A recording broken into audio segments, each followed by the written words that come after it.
All right, ladies and gentlemen, we're here. Your cam is in the house.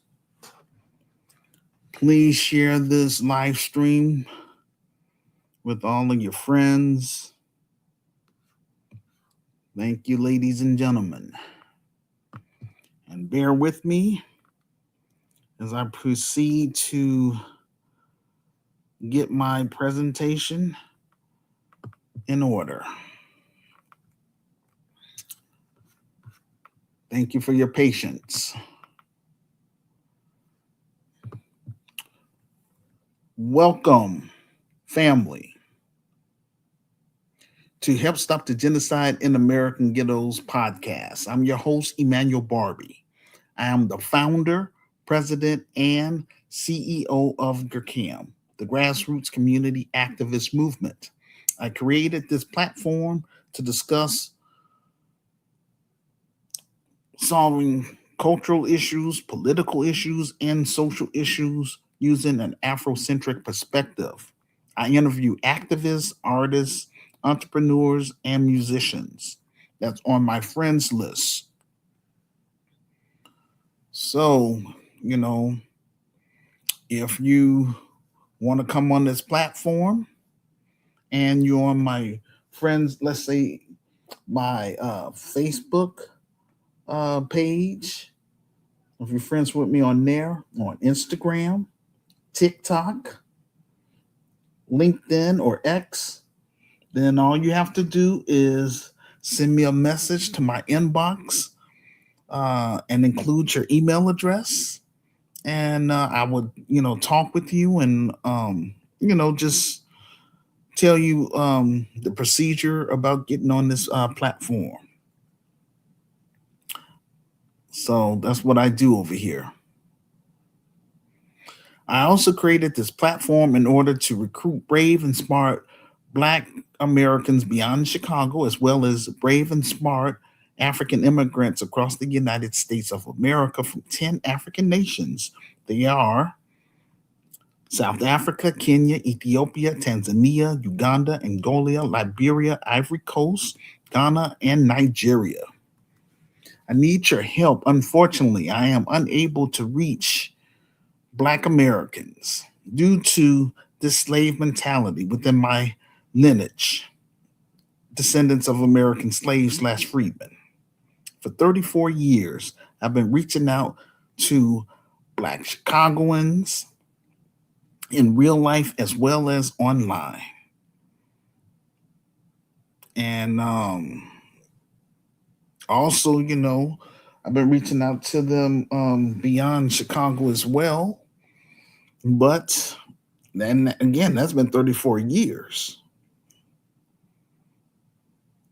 A majority of them tell me that they're not interested in my vision and plan to help improve our social conditions within the low income Black community. It is what it is. I've been paying out of pocket for my business title for the past 16 years, and still I don't have an advisory board or a resource team.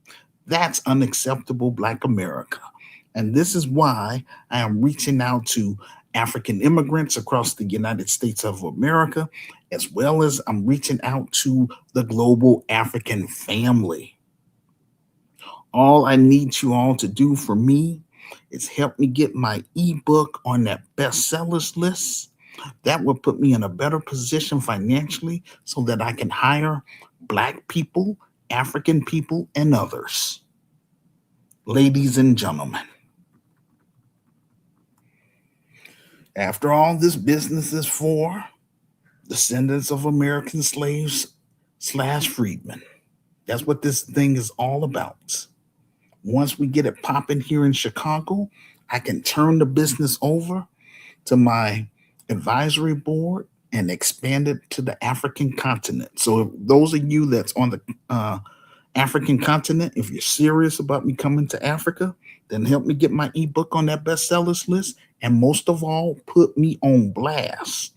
I need you all to participate in these live streams.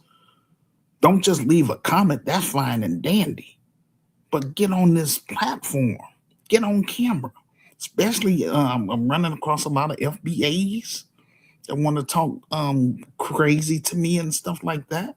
That's easy for you to cower behind a comment. Get on my platform, get on camera, and debate me head on. You know what I'm saying? Because ain't nothing changing over here. You're not gonna tell me who to ally with. And then plus, I'm from the soil and we're from the same lineage. But again, you off code because it was an FBA that got me kicked off of Substack. I was on Substack for 6 months trying to grow my audience over there.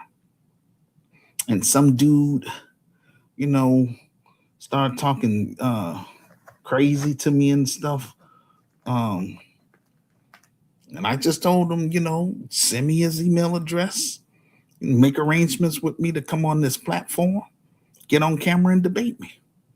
And then before a couple of days later, I found out my account was closed. I'm like, ain't that a trip? And I'm not bugging nobody. You know what I'm saying? I'm here to recruit brave and smart people. You know what I'm saying? That's what I'm on. Over here, we have a zero tolerance for foolishness. So, but um, yeah. So that's how that is. Um, my business will be membership based, and I'm only responsible for GERCAM members and their immediate family members. All I have is my revised book, my virtual store, my online groups, and this platform. My film project is my last attempt to try to build something productive for my lineage and racial group. I'm not getting pushback from white America. Instead, I'm getting pushback from Black America, the same people that I'm called to help. But in my business, it's going to be membership based. So those that's not if you're not interested in being a part of my business, cool. Delete me off your friends list and go on about your business. You know what I'm saying? If you're not interested in solving black issues or solving African issues, you're taking up space. I encourage all of my listeners and global African family, like I say, please help me get my ebook on that bestsellers list so that way that will put me in a better position financially so I can hire black people, African people, and others. Um, also encourage those of you who live in the United States of America, if you agree with my vision and plan to help improve Black America, then you will automatically become a GERCAM member. Also, get behind our film project. We're trying to raise $250,000 on our crowdfunding site so that way everybody know exactly where the money will be going. Our objective is to build the best Black Christian business within the United States of America, and that is GERCI of Chicago, which stands for the Grassroots Community Activist Institute of Chicago. We're going to build that with the help of GERCAM members, and that GERCAM members, again, will consist of DAS, FM, Descendants of American Slaves / Freedmen, and African immigrants from 10 African nations that's here in America. We want to get it popping here in Chicago first for credibility. We're going to build it from the mud. In layman terms, we're going to build it from the ground up. So that's what we're on. Um,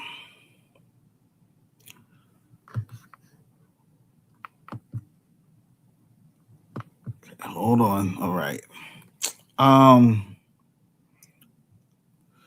don't want to come to Africa empty handed. I want to bring economic tangibles in the form of job creation for GERCAM members and locals. My African plan is to establish GERCAM, or I'm going to say GERCI, in 10 African nations. So, for example, I'm focusing now on Kenya. If Kenya's standing up and if Kenyans, receive me, I need those of you that's in Kenya to encourage Kenyans that's here in the United States of America, encourage them to work with me. That's going to help speed up the process. Again, all those African nations that I just named, encourage your your people or family members that lives here in the United States. Tell them about me. Encourage them to work with me. Um, I know that Black Americans are going to come on board once they see this business materialize. All right now, they just, it's just, that slave mentality, when you don't have much and stuff like that, people don't, take you serious and all that stuff. It's just really ridiculous. But all I can say is those that rejected my vision and plan for the past 34 years, including my family members, would not be part of my business because, again, this is membership based. That's just how it is, and that's how it's going to be. Um, so, in each African nation, I want to bring the best of DAS FM. We will help improve the African economy through our talents and skills in exchange for dual citizenship and land. I would talk with each African government behind closed doors because I'm not putting all my business out there.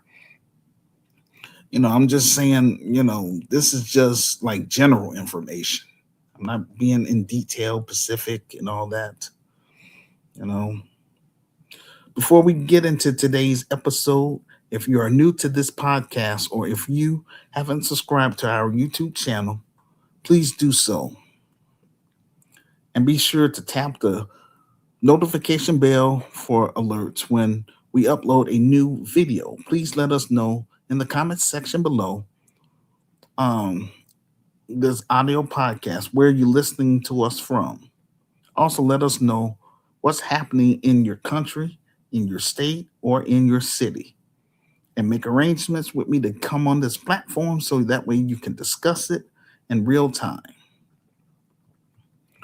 We are a global community and we want to keep our listeners informed about what's going on with Black people and African people across the globe. I would like for us to grow this platform to 500,000 strong and also for us to get our film project fully funded and made so that way we can use the proceeds from the film to purchase property in Chicago, Illinois, within the low income Black community, as well as in the middle class Black community. And we want to become an economic base within um, the Black community in both the low income Black community as well as in the middle class Black community. Eventually, in God's timing, we will be hosting African tours, Caribbean tours, and South American tours. So that way we can move beyond cyberspace and make our presence known in cities and countries around the globe. On this platform, we share news and social commentary on a variety of topics ranging from politics to social justice. I provide thought provoking views and details. I provide receipts that support my statements. I noticed that the biggest YouTubers are using some of our talking points. Hey, it is what it is. I give authentic commentary that speaks to my passion for sharing a light on truth and exposing lies and liars alike. I have zero tolerance for foolishness and disrespect. On this platform, we are more than just talk. We will put boots on the ground and do what we can to help improve the social conditions of our people who are GCAM, who wants to become GCAM members. To learn more about our business opportunities within our media component, please purchase my ebook and read my story for yourself. Um, so That's what I'm on. Again, I'm not here for entertainment. When I get on this microphone, I'm here to recruit brave and smart Black Americans beyond Chicago, brave and smart African immigrants across the United States of America. That's legal because we don't want issues with Trump. And we ain't trying to hide, you know what I'm saying? Nor am I talking in code. I'm speaking in plain English. You know what I'm saying? I've given notice to everyone on my Facebook page, my Instagram page, my TikTok page, my LinkedIn page, and my X page. If you do not care about solving Black issues or solving African issues, then please delete me off your friends list and go on about your business. And that's real. Don't come to no events with my name on it. And also do not change your mind. Stay on it. Stand on what you feel. There's one less person for me to have to worry about. Um, and again, the name of my book, which is the foundation of my Christian business, is called, quote, The Solution for Black America, Reclaiming, Rebuilding, and Restoring the Urban Ghettos in America, second edition. It's available as an ebook for $9.99. That's the one I'm trying to encourage people to get. Help and also help me get that book on the bestsellers list. So that way I can do more than just sit up here and do social commentary. Because I'm ready to get this thing off the ground. Been ready. Uh, I encourage all of my listeners from the global African family, like I say, just put me on blast. That helps speed up the process.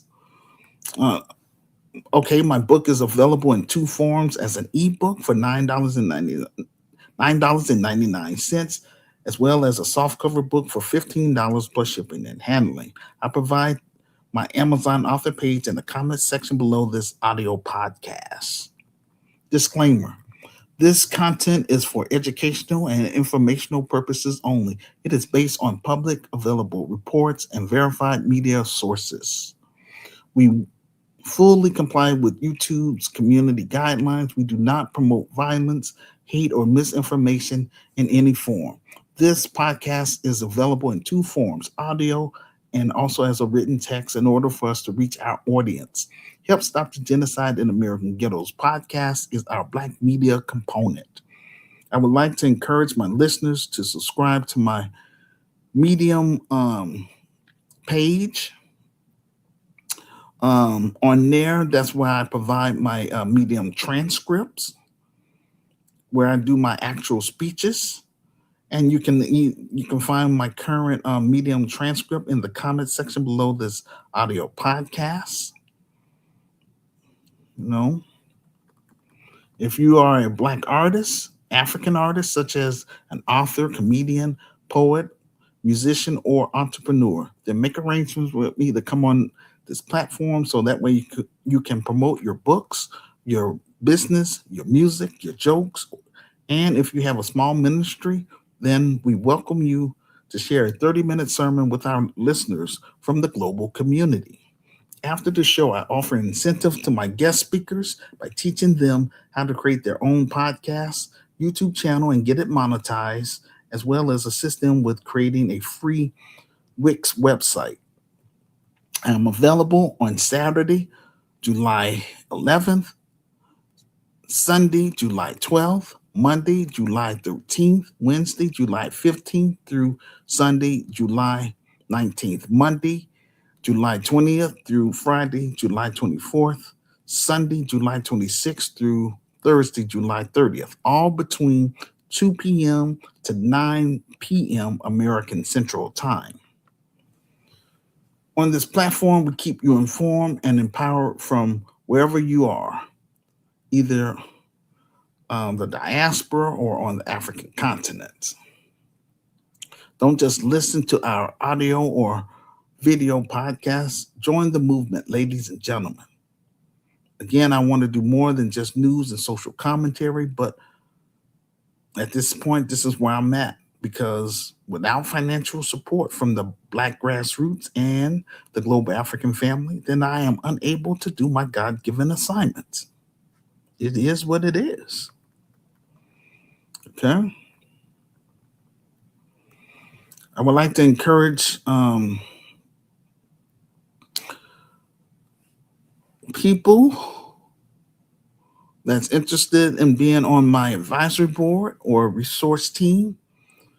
I would encourage you to have either an associate's degree or above. I want Black attorneys, African attorneys, investors, financial planners, marketers, Black entrepreneurs, African entrepreneurs, social entrepreneurs, and philanthropists. You know what I'm saying?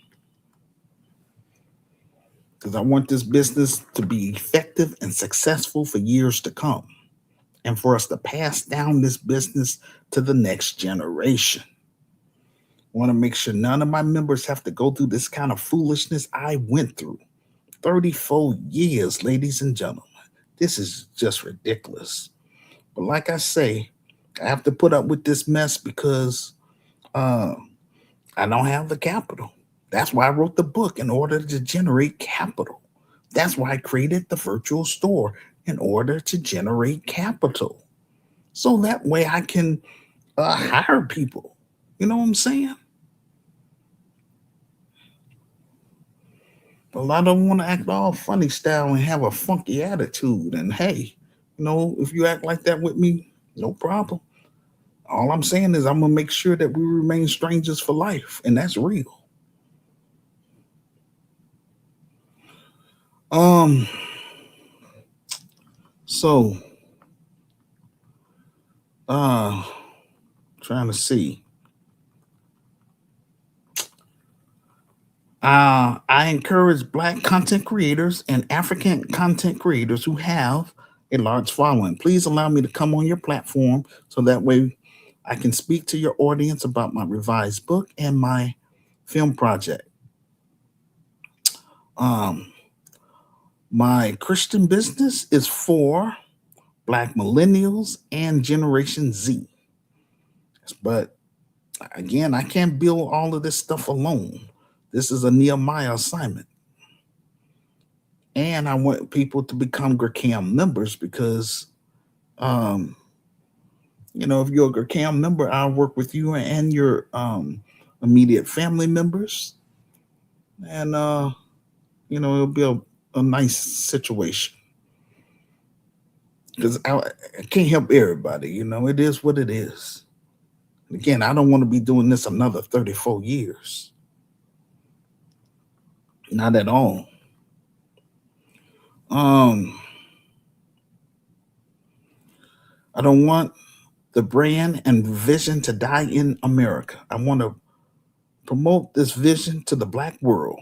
This is my contribution to Africa's rising. This year, we are determined to get this film project fully funded and made. So help me God. In order to get our story on the big screen, to reach the Black masses and the Black world, and let them know what we're trying to do for Black Americans who identify as DAS FM, descendants of American slaves slash freedom. You know, upcoming events. Please mark your calendar for Saturday, July 25th, 2026. We're hosting our monthly virtual interactive conference. I encourage 5 people from my Facebook page, Instagram page, LinkedIn page, TikTok page, or from my X page to come forth and be on the panel so that way we can discuss our monthly theme.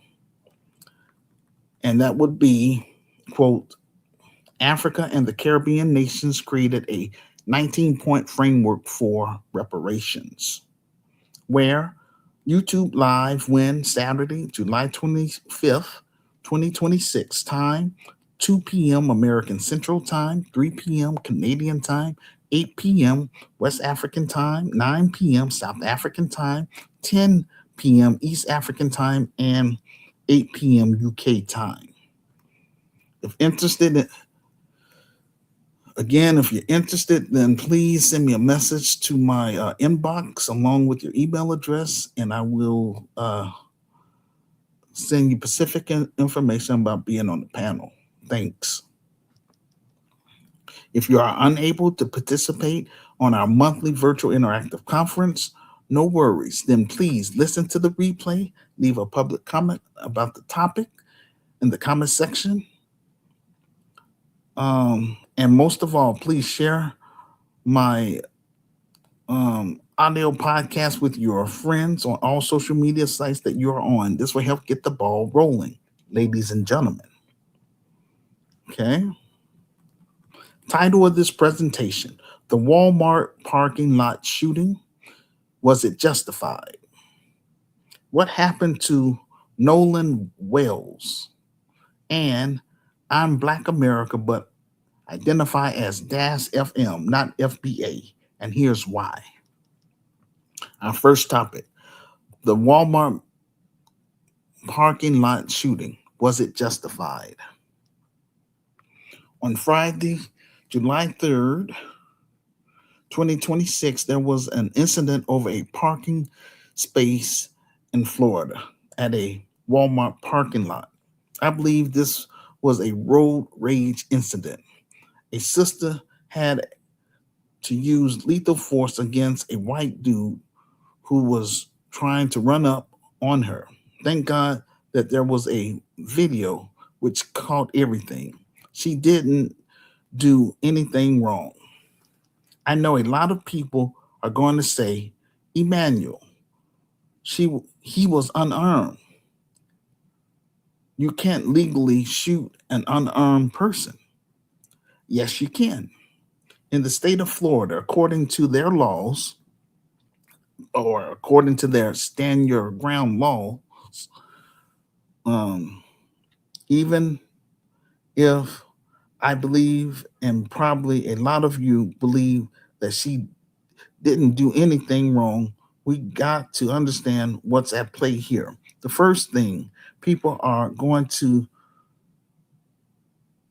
want to say is this isn't about race. Yes, it is. Anytime you deal with an incident in America that involves a black and white person, then the racial issue plays a factor in it.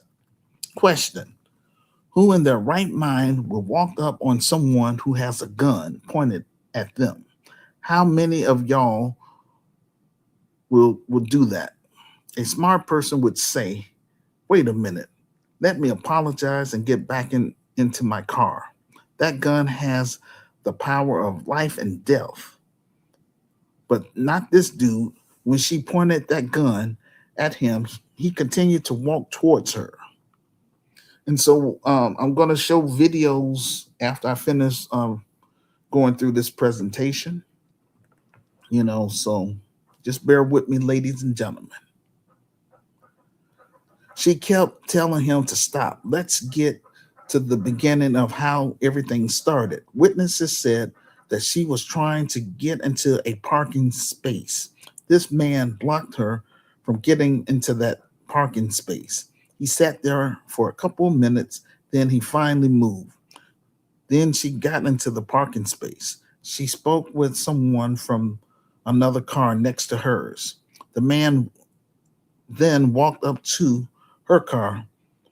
He was coming towards her fast, like he was about to do something. She drew her pistol. Instead of him going back into his car and preserve his life, he figured she was scared and wouldn't shoot him. And all she shot him and he lost his life. Rest in peace to him, because he wouldn't have lost his life if he was not trying to bully this sister. They mentioned that he's a U.S. military veteran. That's unfortunate that he had to die that that way over a parking space, which a lot of people believe the main reason why he died was over a parking space. I don't believe that. I believe that he died because he was trying to bully this sister. The fact that she even pulled out a gun on him tells us how scared she was. And she told the man to stop, but he did not listen. Here's the cold blooded part about the situation. A lot of people are going to say this black woman shot an unarmed U.S. military veteran. That ain't going to play well in her favor. That's not going to favor her because he was unarmed, a veteran, and he's white. The fact that he was a white man is going to play a major role if she gets charged or not. According to Florida law, you don't have a duty to retreat. She did not have a duty to retreat, and she did multiple times before she fired her gun. So, according to the law, it should be self defense, no duty to retreat. A person does not have to turn to run away or escape before using force. If they are in a place they have a lawful right to be. She was at Walmart parking lot. That's a public space. She had a right to be there. She was by her car, so she had a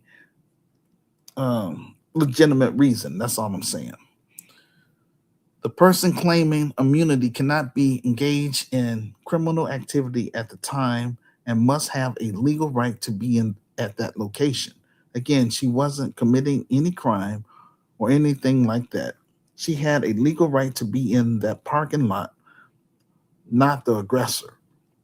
The individual cannot provoke the confrontation and an initial aggressor generally cannot claim stand your ground unless they completely withdraw from the fight first. There is one problem. She is Black American, and that's a huge strike against her. Yes, it was clearly self defense. She was in a place where she could be at. But in the state of Florida, it's hard to get self defense claims when you're black and you shoot a white person. If they take her to trial, let's just say that they charge her and take her to trial, she is twice more than likely to be convicted because her her victim is a white person and she happens to be a black person. There's a racial disparities when it comes to self defense claims. Whenever there's a self defense claim, especially in Florida, and you are black claiming self defense against a white person, you are likely to be charged. You are likely to go to trial. You are likely to be convicted. We still have a long way to go in this country. In Florida, when a white person shoots a black person and unalive them, that white person has a 40% chance of having a justifiable homicide. But when a black person shoots a white person, that person has a 10% chance of getting a justified homicide. I believe that they are going to try to charge her and send her to trial, but only time will tell when they get in that courtroom. It doesn't matter that he was the aggressor. It does not matter that she tried to de-escalate the situation. What's going to matter in that courtroom is that a prosecutor is going to say this black woman shot and unalive an unarmed white veteran. Black Americans can march and protest all year round, but in that courtroom, that's what the prosecutor is going to say. How can they not convict? How could they let this black woman go after she unalive this unarmed white veteran? If the law would work for everybody, then there would be no charges because the elements of stand your ground, she met all of them. Family, here is what I've been trying to tell you for the past 34 years. As long as you and I remain in America, we will be treated as third and fourth class citizens because the foundation of America is anti Black racism, even before the US Constitution was written. I'm trying to build Gakai of Chicago to prove to the global African family that we were here and tried to help by people who identify as the SFM. I'm trying to bring the best of Black Americans with me when I travel to Africa and do my African tour. We're going to focus on 10 African nations so that we can do international trade among GCAM members and Native Africans and vice versa, so that we can help improve the lives and social conditions of our brothers and sisters who are unable to leave America due to their financial situation. That's why I'm not afraid about trying to bring my business to the quote unquote to the hood.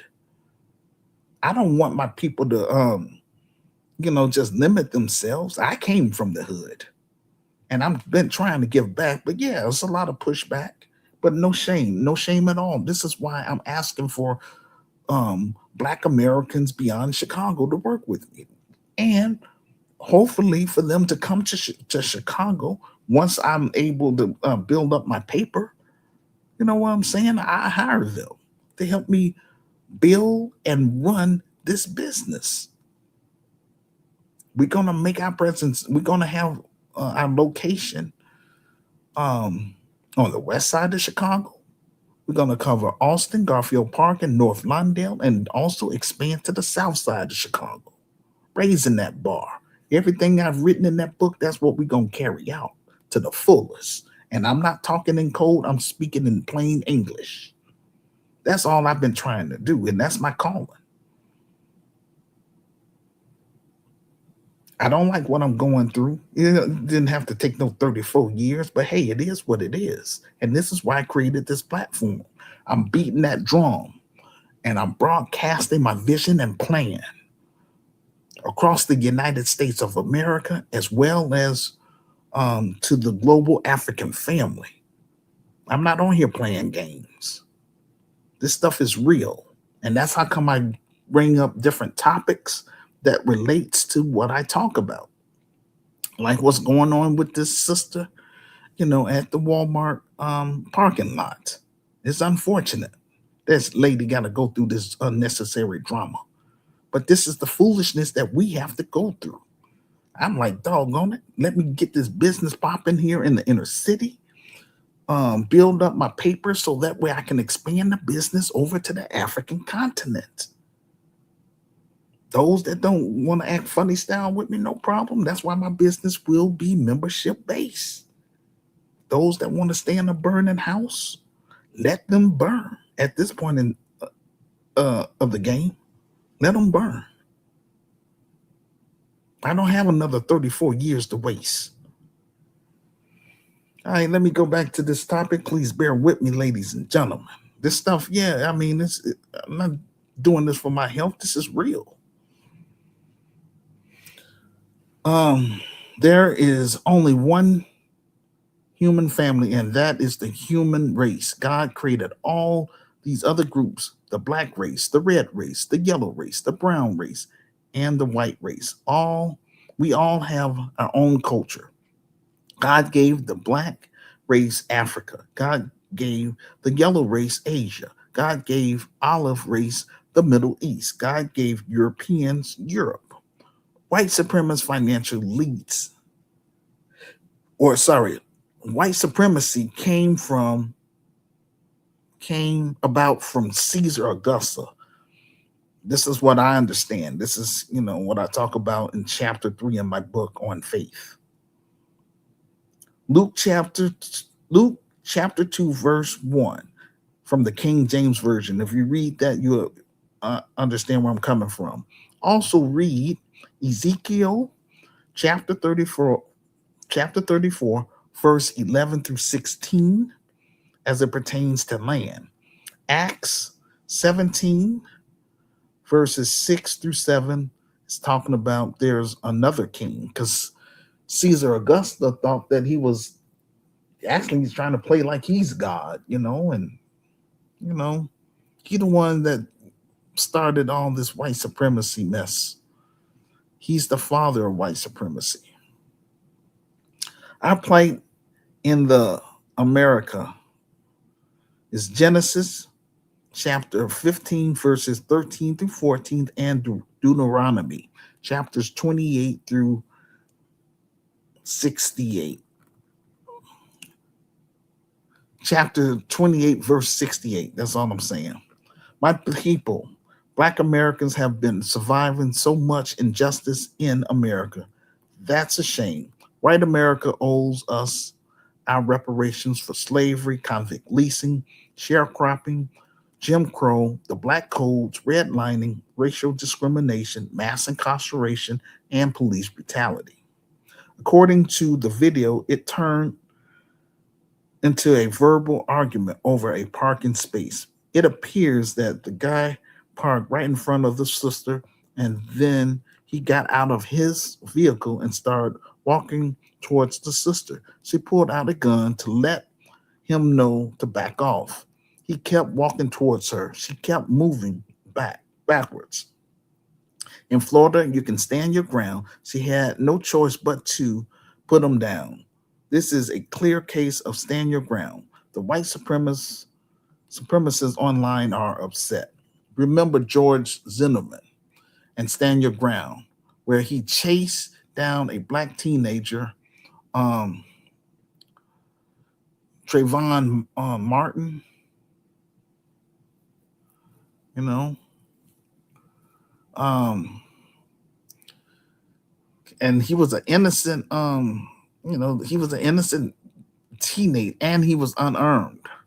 I believe that people in the dominant society think that the Carmelo verdict was going to have a chilling effect on black people because our brother Carmelo, a teenager who was defending himself who from bullies who approached him and started harassing him and assaulted him. Carmelo stood his ground and used self-defense, yet they threw our brother in jail as a political prisoner. These white supremacists think it's open season on black people because of the Carmelo case.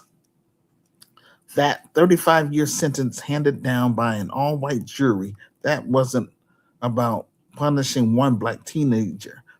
They're sending a message from the dominant society. They want to weaponize that conviction so that it sends a clear message. Defending yourself against white aggression could cost you your freedom. They think that we're going to be afraid to defend ourselves, and for the most part, that's not going to be the case. During the Jim Crow era, there were laws in place called the Black Codes, which stated that a black person was not supposed to use lethal force against a white person under no circumstances, no matter what they did. That's a that's what I'm saying. I mean, hey, you don't remain in a country that enslaved your ancestors. That's all I'm saying. Shoot. And so I mean, like I say, I'm just doing the best I can to get this business up and running because that's what this is about. Having a business. So that way we can put money in our youth's pockets so that way they can support their families and pay their bills. That's all I've been trying to do for the past 34 years. But hey, it is what it is. But that's why I want the whole black world to know my story. And ain't nothing changing on my end. Those that rejected my vision and plan, including family members, would not be part of my business because it's membership based. That's how I am. I'm not none of Jesus. I'm Emmanuel Barbie. Read my story so you'll know what you're getting yourself involved with. Everything that's written in that book, that's what we're gonna carry out to the fullest. And I'm not talking in code. I'm speaking in plain English. The devil can't stop that because hey, this is already predestinated. But I done my part, and I'm still trying to do my part to get the thing popping here in America first for credibility before I come over to the African continent. Those same unwritten laws remain in place. We're still going to fight to get Carmelo released no matter how long it takes. The dominant society weaponized these self defense laws when it comes to black people protecting ourselves. When a black person asserts himself with self defense, the system automatically flips the burden of fear as illegitimate and the aggressor's actions justified. We know the rules are different and we have to factor that in our reality. That doesn't change our response to an immediate threat. The criminalization of black self-defense that has that's been a structural issue for centuries. This Carm- Carmelo Anthony case and others, that's the modern um, that's the modern iteration of using the court system to try to strip away our right to bear arms for self-preservation. For example, when you're confronted with an immediate physical threat, the decision making process has to be made quickly because you're either going to become a survivor or become a victim. When faced with a life or death situation, most people are going to do whatever necessary to neutralize the threat, including using lethal force, just like that sister did at Walmart, the Walmart, parking lot. The 14th Amendment was supposed to give Black Americans equal protection. The federal government was supposed to protect Black Americans, but then you got judges who started reinterpreting the state laws and the federal laws. The Black community is starting to realize that outsourcing our protection to a system that doesn't value us is not a good look. There's a new pro- um hold on. There's a new protocol, uncompromising self defense. We're not going to just sit around waiting to be the next victim. These white aggressors are finding out in real time that their action carry immediate, irreversible physical consequences. When the state refuses to protect the vulnerable, black women and black children, then we have to get involved as black men. The CAM members will take the lead and push in for an anti-black hate crime bill and other economic tangibles from these black politicians who want our vote. Forget that just sitting around being a sitting duck for these white supremacist financial elites. I read a lot of reports on X.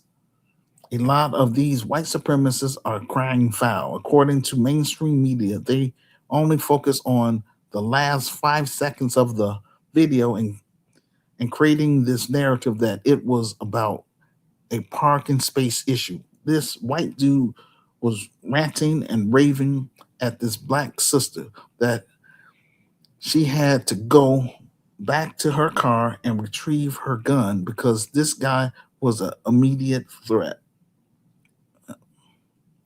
which was proven by the video. I know things were going to go a certain way when I first saw the video. On this platform, we represent the new black media. The mainstream media characterized it as the person got shot over a parking. lot dispute. Here comes the propaganda. He didn't get shot because of that. He got shot because he was walking up on her and she told him to back off several times. The mainstream media left out that he was pursuing her throughout the parking lot. The mainstream media outlets like the New York Post, ABC News, etc., tried to make the victim as sympathetic as possible, saying he was 62 years old and a U.S. veteran. Notice they never portray a black victim in this manner. All of a sudden, they bring up that he served in the U.S. military. The mainstream media never tells you positive things about black victims. When I saw the headlines said it that it was over a parking lot dispute, I said they're getting on cold. I was like, I have to jump on this story, and that's what I did. I have done my part as much as I can in the wee hours of the morning to document everything I could about the case. Over here, we are going to combat all these racist blog posts on X, um, also on Facebook, Instagram, LinkedIn, and TikTok. They do not care that he was the aggressor. They do not care that he got shot because he was being confrontational while walking up on her. After chasing her around several vehicles, she had no choice but to put him down. I noticed that all of these X accounts, they only play the last 5 seconds of the encounter, the part right where he got shot, which you can clearly see him walking up to her. That's her Chevy um, Malibu. You see him standing in front of her car and how she's supposed to leave, and he's standing in front of her car. The lies were just disgusting. But I'm glad that they are posting their views so openly so that we could document it. These white supremacists are disgusting, subhuman, propagandist liars. This is a rallying cry to rally the white supremacist supporters. They watched the video with him walking up on her, and they're still saying he was not a threat. Jordan Neely, a homeless black brother, was yelling at people on a subway. He did not touch anyone, but he was strangled to death after being put in a chokehold by Daniel Penny, who snuck up from behind. And the highly profile trial concluded in December 2024. A Manhattan jury acquitted him of all charges. These white supremacists said, quote, you have no right to defend yourself and stop someone from assaulting you, unquote. Remember, Arbery, a 25-year-old brother who was shot and killed in February 23rd, 2020, while jogging in Georgia. The, the only reason they got caught was because they video recorded and were bragging about it online. No arrests were made for more than 2 months. The district attorney office first advised them to make no arrests. District Attorney Jackie Johnson violated the oath of a public office officer, obstruction of justice, when Ray Cross District Attorney um, Greg Barnhill twice advised the GCPD to make no arrests. Once before he was officially assigned to the case, and once while announcing his intention to recuse himself due to a conflict of interest. Three white men were charged with unaliving Ahmaud Arbery. George, I mean Gregory McMichael, his son Travis McMichael, and their neighbor William Bryan. They chased Arbery in their pickup truck before he was fatally shot. I have to do the research and I have to present my evidence to you and the global African family. I provide all the evidence to you. All you have to do is listen to me and fact check my sources. This is one of the ways I help my community. But without financial support from the Black grassroots and the global African family, things will continue to get worse for our people in America. Until Black Americans and African immigrants become GRCAM members and we build and manage GRCAM Chicago, things will get even harder for our people. GRCAM members will take the lead in solving Black issues in America. GRCAI of Africa will take the lead in solving African issues on the continents. Our fight is not for America. Our fight is for Africa because the EU, European Union, and the United States of America is coming for Africa's natural resources, such as our diamonds, gold, oil, and minerals. If we lose Africa, we lose everything. In order for me to come to Africa, I need African immigrants in America to work with me directly. First, by helping me get my ebook on that bestsellers list, and also help me raise the funds to get this film project fully funded and made. That's my credibility. You know what I'm saying? And that's what I want to do before I cut and run to Africa. I would like to encourage everyone to watch this video from Brendan Tantum. Just go to my Medium transcript located in the comment section below this audio podcast. Click on the link, then scroll down to show and prove. Notice on the video, she already has her weapon drawn, and here he comes running up on her. The person in the minivan understood had enough sense to leave.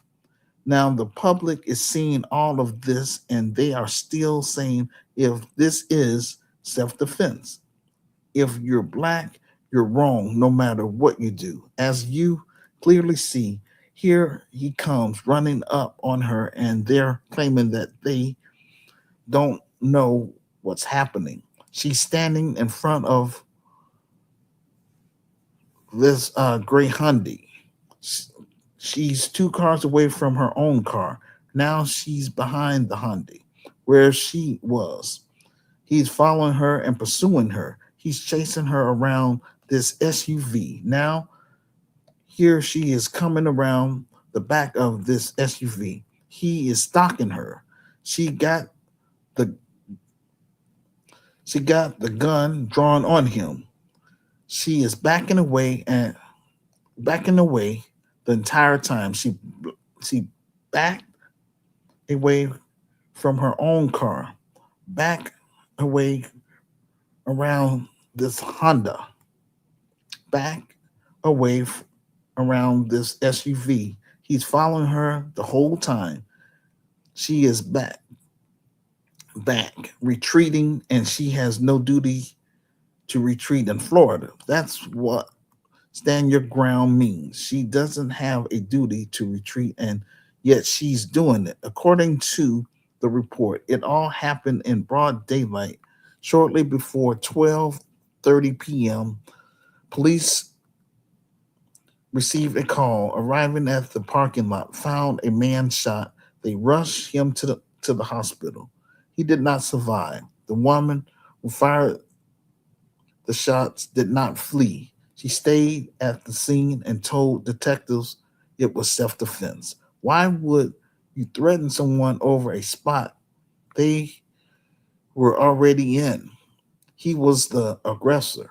He needed to de escalate and walk away. Florida was the first state to enact a broad stand your ground law in 20 in 2005. In the eyes of these white supremacists, being able to neutralize a white person with immunity cannot stand. You cannot have the optics of the idea that a white person could lose their life over threatening a black person. This is a privilege reserved only for white people. The white supremacist is the only person with the power of life and death. This is going to send a message to white supremacists everywhere that they better watch their step. The system is supposed to step up and execute white supremacy. Now the system was supposed to back him if he attacked her. The attack failed. Now they expect the system to step in and take his side. Since his attack failed, the system is now supposed to step in and resume the assault. They're terrified that their system to enforce white supremacy is going downward. That's why they're sounding the alarm and treating this like an emergency.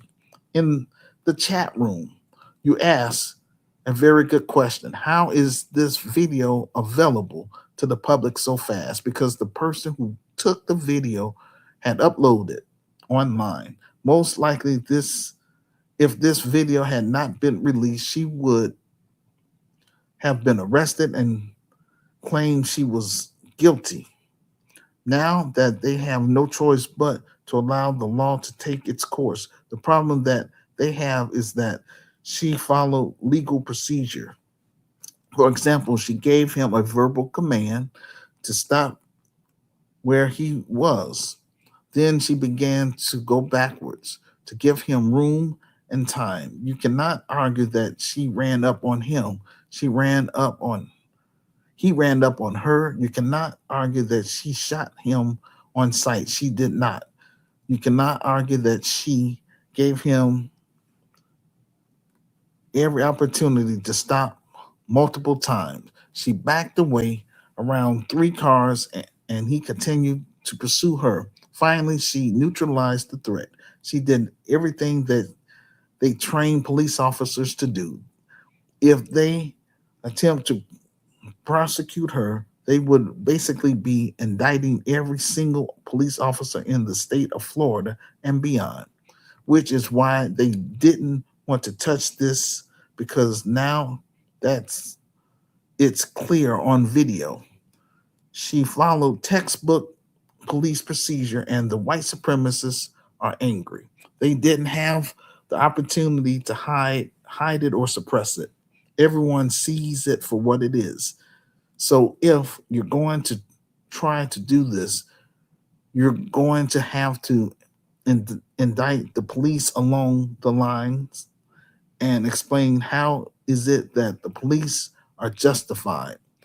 But she's not because she followed police procedures. And this is why you all need to make sure that you document these things because road cops are going to hide the video immediately. The prosecutors are going to go along with what's being on code with white supremacy. My question to all of my listeners um, across the United States, if this lady was your mother or daughter, what advice would you give her? Some strange strange dude decided to run up on her. Would you be telling your um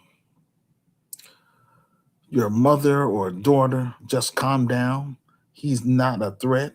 He's just running up on you and yelling at you and cussing you out, following you around cars. He's not a threat. People like George Zimmerman, Daniel Penny, Chud the Builder, or anyone else, they're trying to brainwash you into accepting that it's your responsibility to never be a threat, even if they're threatening you or assaulting you. The only thing you can do is run. all over social media. They are still talking about this woman fatally shooting this man during an argument over a parking space. This ain't about a parking space at this point. She's saying, "Stop stalking me." He's chasing her, and they're still talking about, you know, she shot him over a parking space. He got shot because he's stalking this woman and walking up on her in a threatening manner. So they are upset. I don't have a millions of followers on X, but I ain't a peep squeak neither. Good Morning America came straight to his defense. They're clipping things out of context. On the video, he's been chasing her for 2 minutes. Officer Brandon Tantum weighed in on it. And guess what he had to say? He said, and I'm going to play that video, like I say, once I finish going through this presentation. So he said, quote, based on what I know and what we can see here, this looks like self-defense to me, unquote.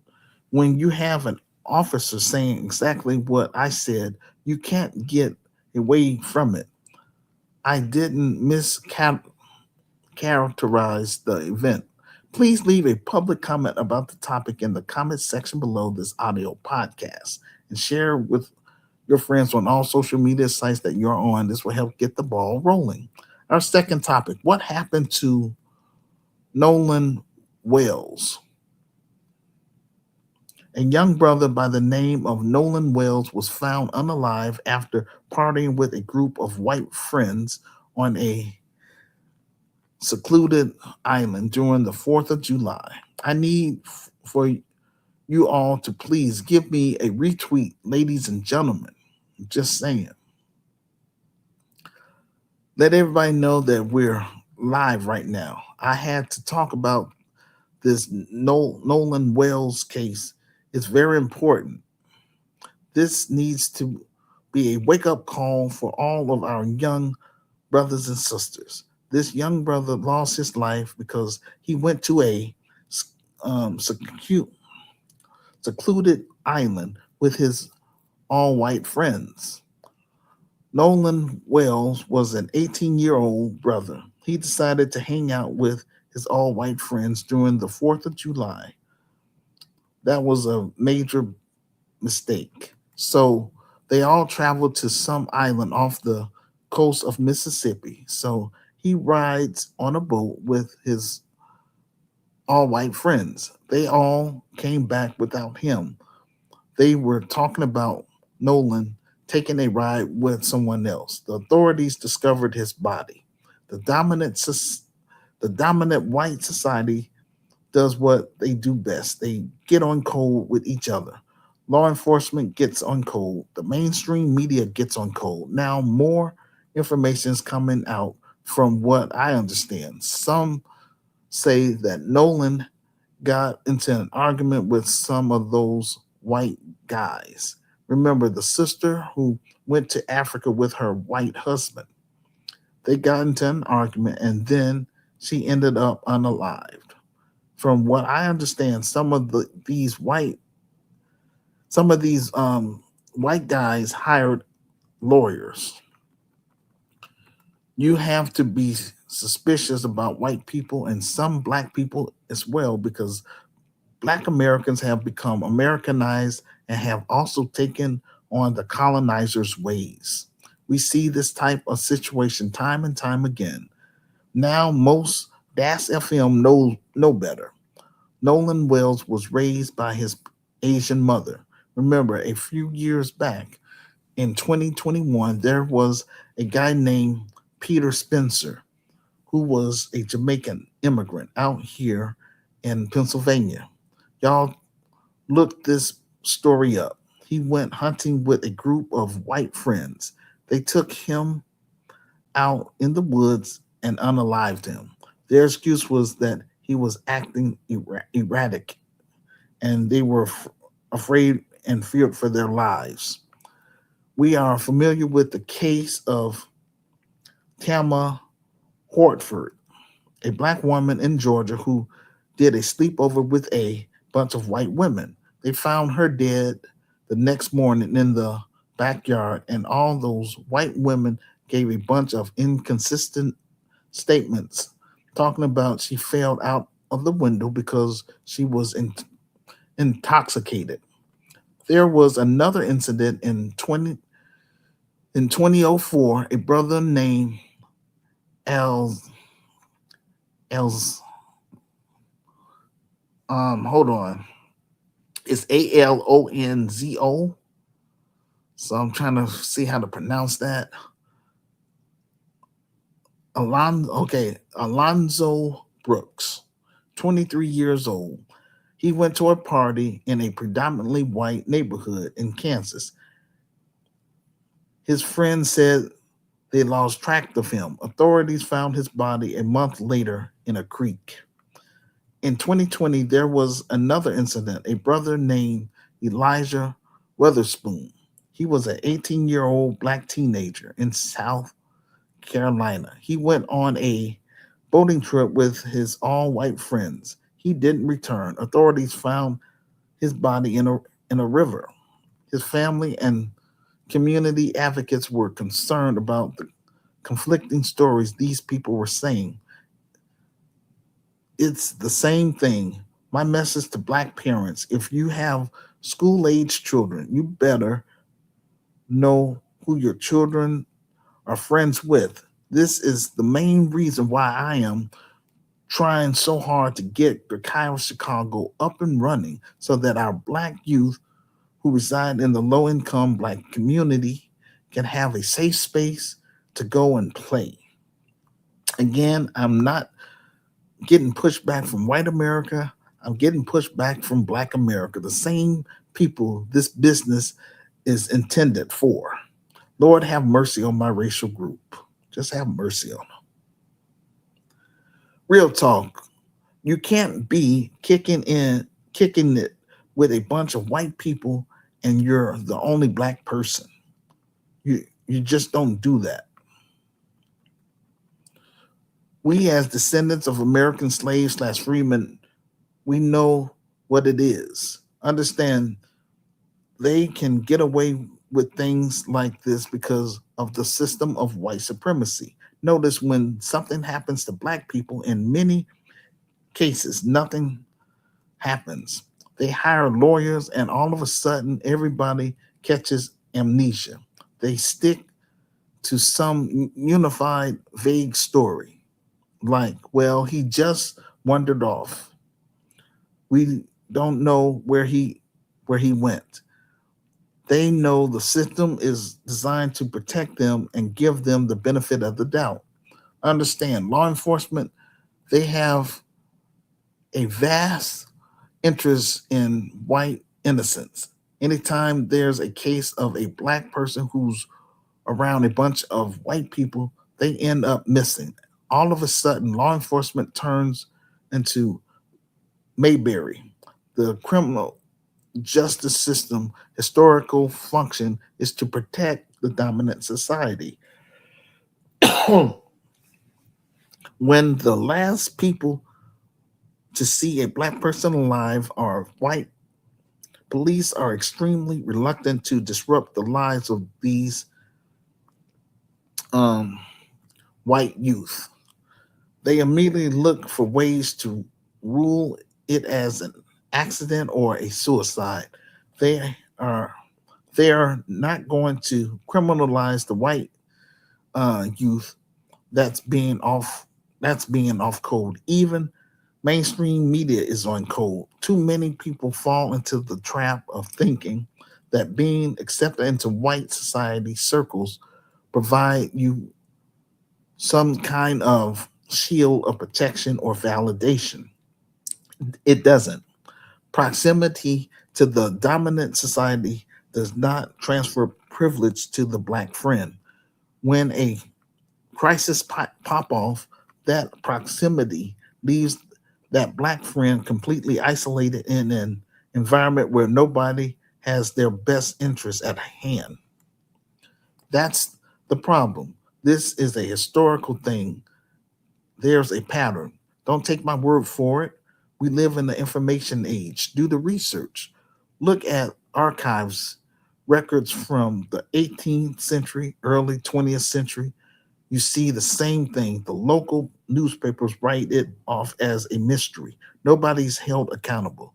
This is the system of white supremacy, ladies and gentlemen, where the Das FM family, y'all know that was kind of an unspoken rule. You don't go to their homes. How many white people homes did you go to growing up?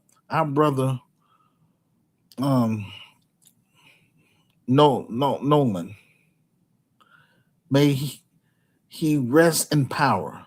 That's very tragic. But again, this brother had a father. I don't know if his dad was Black American, African, Afro Latino, or Afro Caribbean. His mother was Asian. When you're raised outside of a DAS FM survival framework, you might be taught that simulation into the dominant society is a shield. But the reality is, if you're the only Black person in a secluded environment, that shield is imaginary. This is a biracial child raised under the influence of an assimilationist culture by his Asian mother, where whiteness is the culture viewed as the ultimate standard of safety and success. They don't develop a DAS FM radar for radical danger, for racial danger, I mean. These other people, they're taught if they act right, speak right, hang out with the right crowd, they're going to be safe. That leaves them completely vulnerable, and the dominant society can turn on them anytime. So, family, we got to have this conversation with our children so that they don't end up like Nolan. Please leave a public comment about the topic in the comment section below this audio podcast and share with your friends on all social media sites that you are on. This will help get the ball rolling. Our third topic: I'm Black American, but identify as DAS FM, not FBA, and here's why. In this episode, I break down why I identify as DAS FM, which stands for Descendants of American Slaves slash Freedmen, not FBA, which stands for Foundational Black Americans. The term was created by Tariq Nasheed. FBA have a bad reputation of causing diaspora wars. They are known to argue back and forth with African immigrants and Afro Caribbeans all day long for likes and clicks. I believe the term Black American still carries historical, cultural struggle, survival, creativity, and legacy. With so many new identity labels being used in our community, from African Americans, FBA, American descendants of slavery, as ADOS, refer to descendants of enslaved Africans in the area that would become the United States of America. The movement grew out of the hashtag ADOS, created by Antonio Moore and Yvette Cornell. When I did my research about ADOS, I learned that Antonio Moore and Yvette Cornell stole the term from Norris Shelton, founder of Descendants of American Slaves. The ADOS movement focused mainly on demanding reparations from the U.S. government. They wanted colleges, employers, and the federal government to prioritize ADOS and argue that affirmative action policies originally designed to help ADOS have been used largely to benefit other groups. Supporters of the ADOS movement said they should have their own ethnic destination on census forms and college applications and should not be lumped in with African immigrants or Afro Caribbeans. The white supremacist financial elites imposed terms on us to clarify us, such as Negro, people of color, African American. Later, we created our own terms, such as Moors, Hebrew Israelites, Nubians, ADOS, DAS FM, Black Americans, FBA, Solon, and more. It is time to have an honest conversation about who we are, what we call ourselves, and why these names matter. This is not about disrespecting anyone's personal identity. It is about asking a deeper question. We are building clarity, unity, and power, or are we creating more division and confusion? Black American identity is already rich. It includes our Southern roots, our music, our food, our churches, our movements, our pain, our victories, and our global influence. Our objective for the grassroots community activist movement is to connect with other like minded Black Americans who identify as descendants of American slaves slash freemen and like minded African immigrants within the United States of America who wants to join us in building the best Black Christian business in America, the Grassroots Community Activist Institute of Chicago.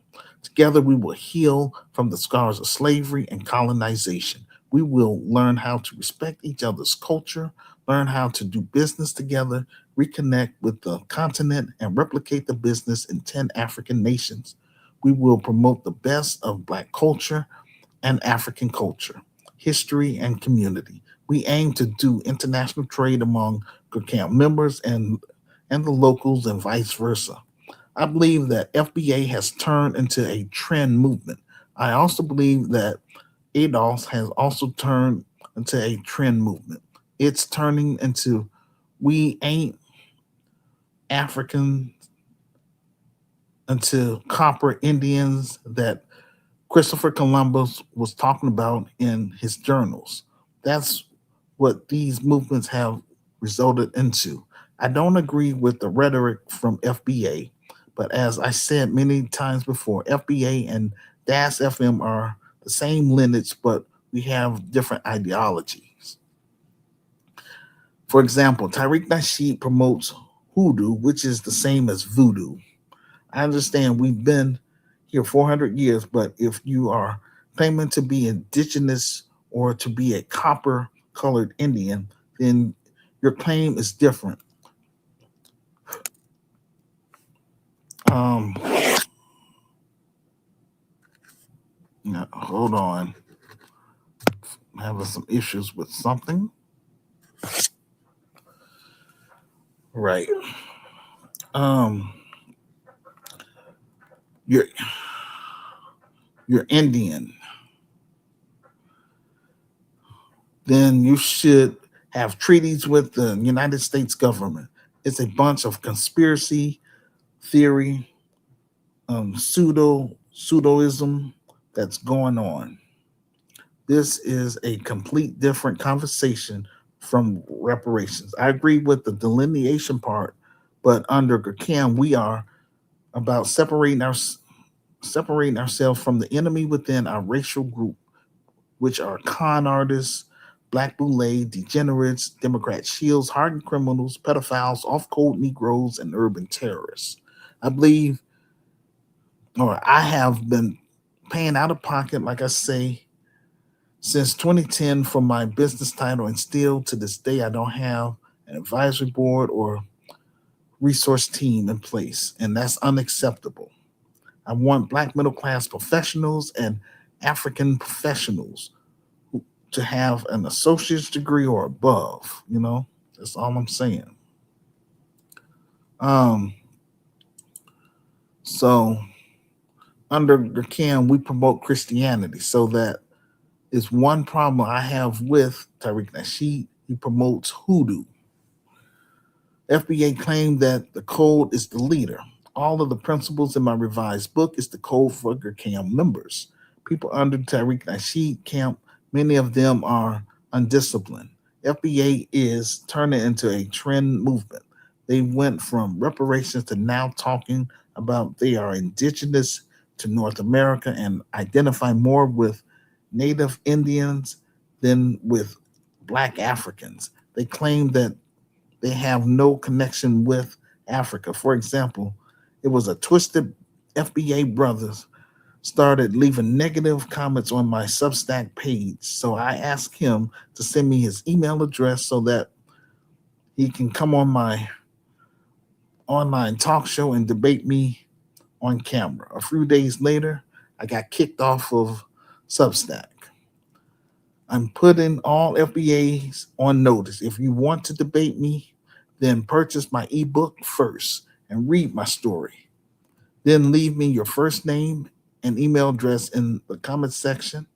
If you are not on my Facebook friends list, my Instagram friends list, TikTok friends list, LinkedIn friends list, or X friends list, we will discuss when you want to come on the show, get on camera instead of leaving all these comments on my YouTube page. Put me to shame publicly. Ain't nobody's going to come over on my page and talk ill of me, and I have done nothing to them. On this platform, I run my show the way I'm going to run the way I run my home drama free, and the same way I'm going to run my real business once we obtain a physical building and make our presence known within the low income Black community starting on the west side of Chicago. We will cover Austin, Garfield Park, and North Lawndale. Eventually, we will expand our business to the south side of Chicago. Our objective is to become an economic base within the low income Black community as well as in the middle class Black community. We will build a bridge between the Black community and the African immigrant community in Chicago and surrounding suburbs. We will hold mandatory orientations to give local residents an opportunity to become GRCAM members. We will put everything out on the table. Everyone who wants to join us must sign a community pledge, pass our criminal background checks, and submit their thumbprint to be placed in our database in order for us to weed out anyone who would try to undermine us. There will be consequences for con artists, so we letting you know up front. Beware, this is the wrong organization to join. I'm just letting you know. And those with bad intentions. Before I cut and run to Africa, I want to make sure that Sister Renee will be well taken care of. She's been working with me from behind the scenes for 14 years. I want her to be acknowledged by us creating a local chapter for her in West Memphis, Arkansas. Those who refuse to accept my vision and plan, or who have rejected my vision and plan, including my family members, will not be part of my business because this is or will be membership based. My African plan. Once GRCAM members assist me with building and managing GRCAM Chicago, then I would turn the business over to them, my advisory board or resource team, and we will do our African tours. We will visit 10 African nations, set up local chapters in each African country that will receive me. Again, I don't want to come to Africa empty-handed. I want to bring economic tangibles in the form of job creation for GRCAM members and their immediate family, and also for the locals. I will speak with each the African government behind closed doors. I'm not going to put everything out here online.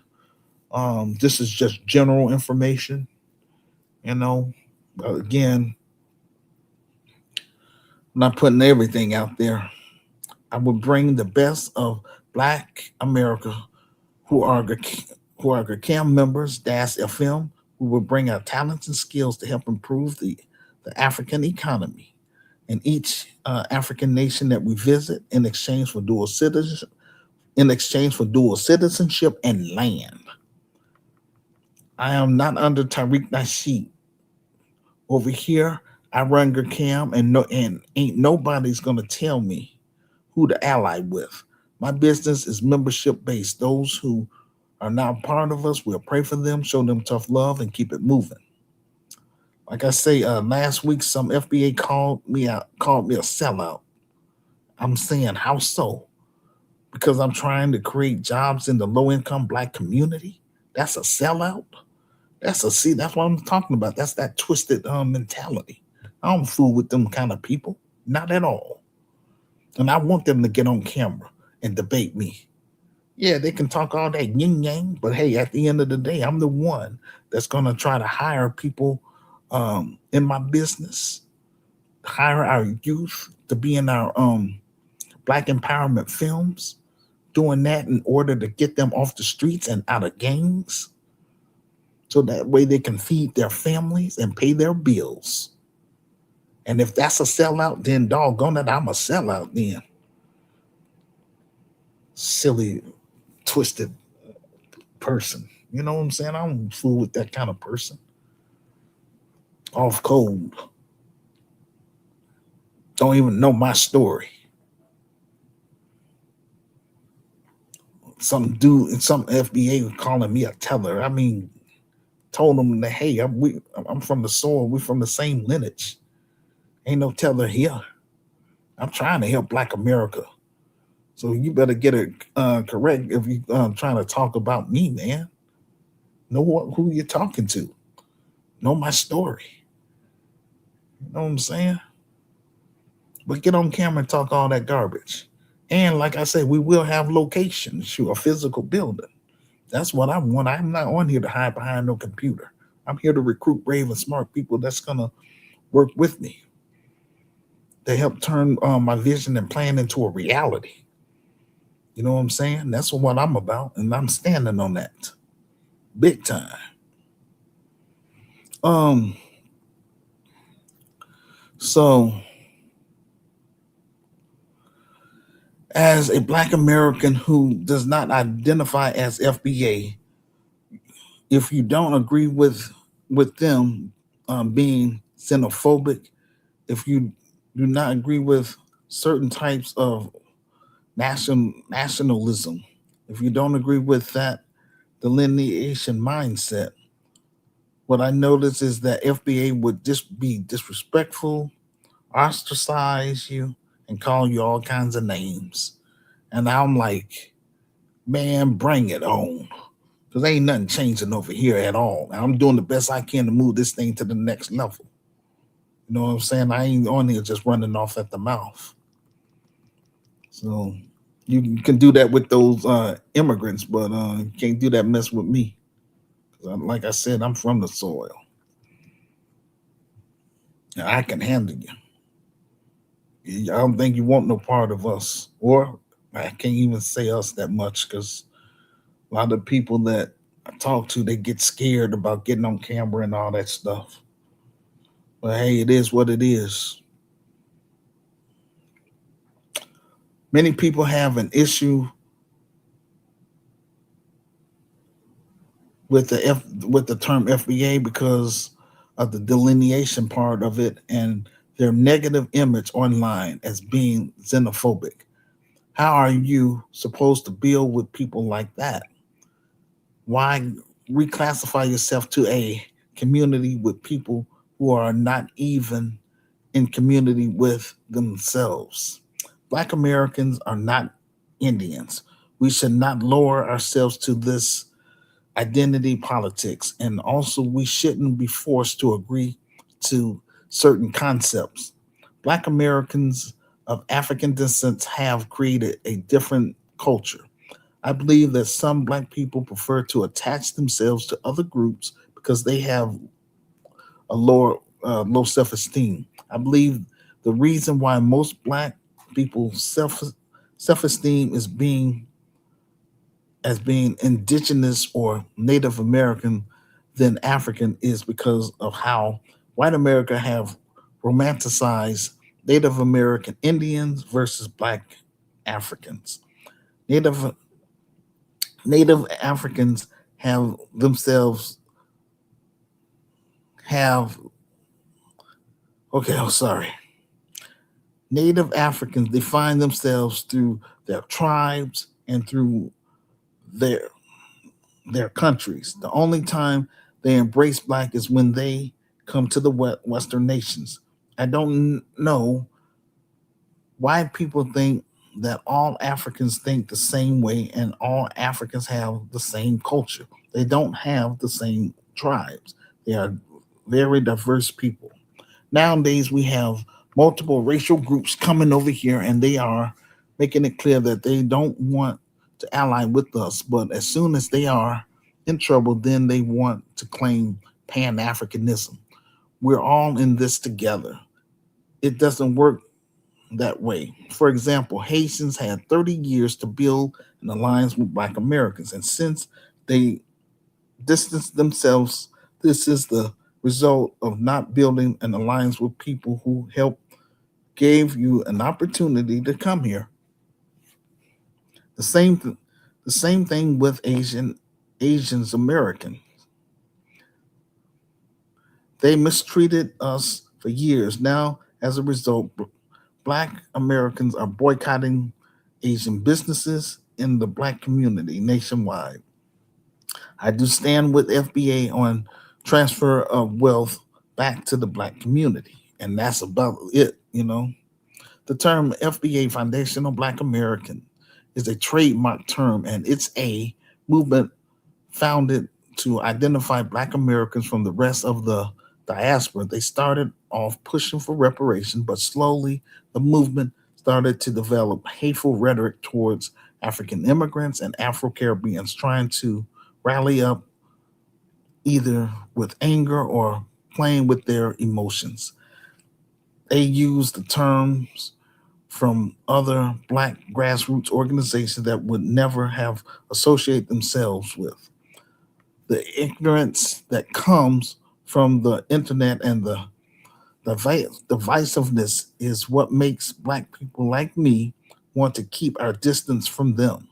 It has been it has become a place where people are talking down to. Please leave a public comment about the topics in the comment section below this audio podcast and share with your friends on all social media sites that you're on. This will help get the ball rolling. I am Black American, a descendant of American slaves slash freedmen. I am called to help improve the lives of Black Americans who become GRCAM members and build a connection with African immigrants who want to be a part of us. GRCAM members will assist me in building and running this Christian business, Gurkai Chicago, so that both groups, Black Americans and African immigrants, can build and heal from the scars of slavery and colonization. My people who have the moral capital, our fight for civil rights and human rights. This business is for you and your immediate family. Please leave a public comment about the topic in the comment section below this audio podcast and share with your friends on all social media sites you are on. This will help get the ball rolling. Thank you for listening to our audio podcast and for joining us on the stream. We greatly appreciate it. I need you all to help support our film project so that we can move Cam to the next level, and that is the big screen. To let the whole Black world know who we are and what we're trying to do for descendants of American slaves slash freedmen who reside in the low income Black community.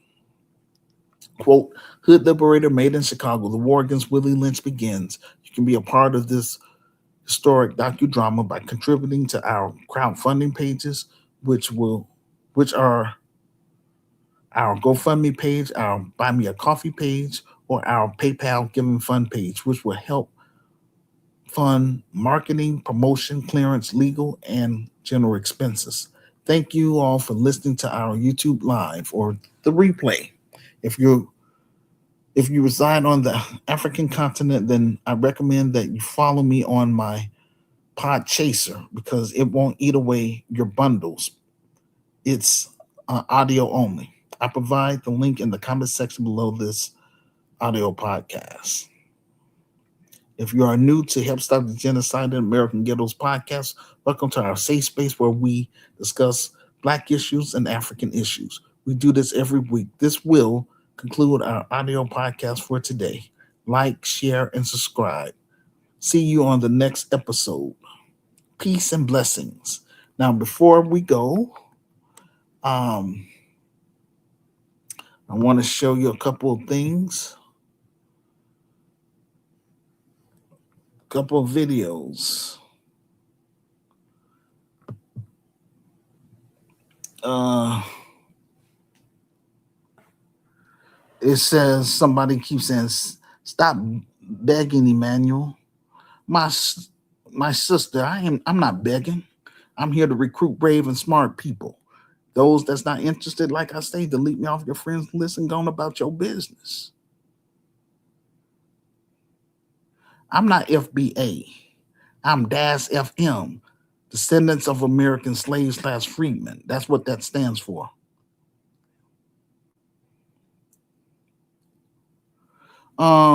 Let's see what else she said. I just got here. Can you tell me?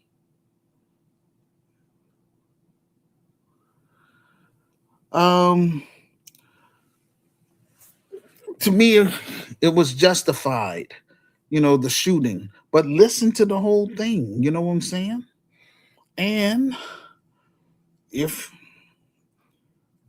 if you want to,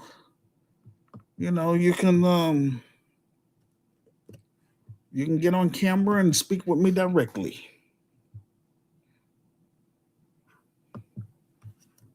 Here's the link.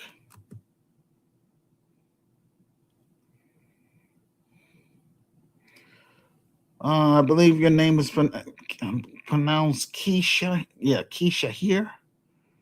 Hi, Keisha here. I'm here.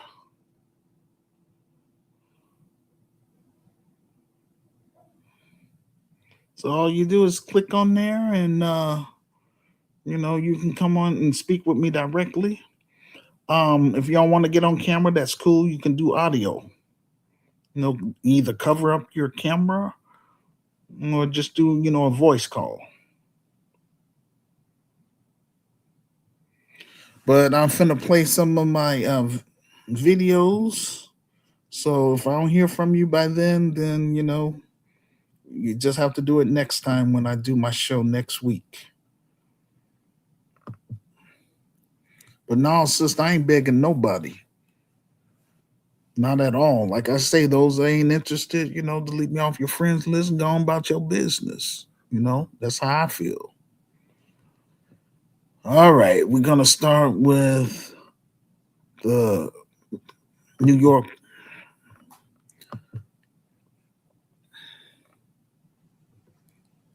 This is from I think it's the New York. Yeah, the New York Post.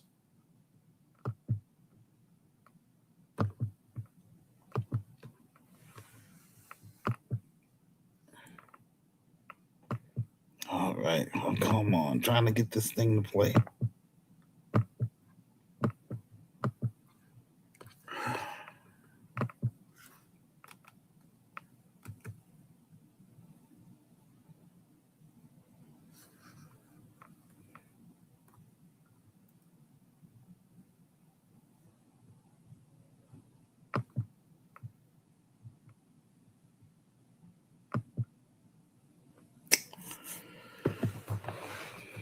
Yeah, they got a commercial, so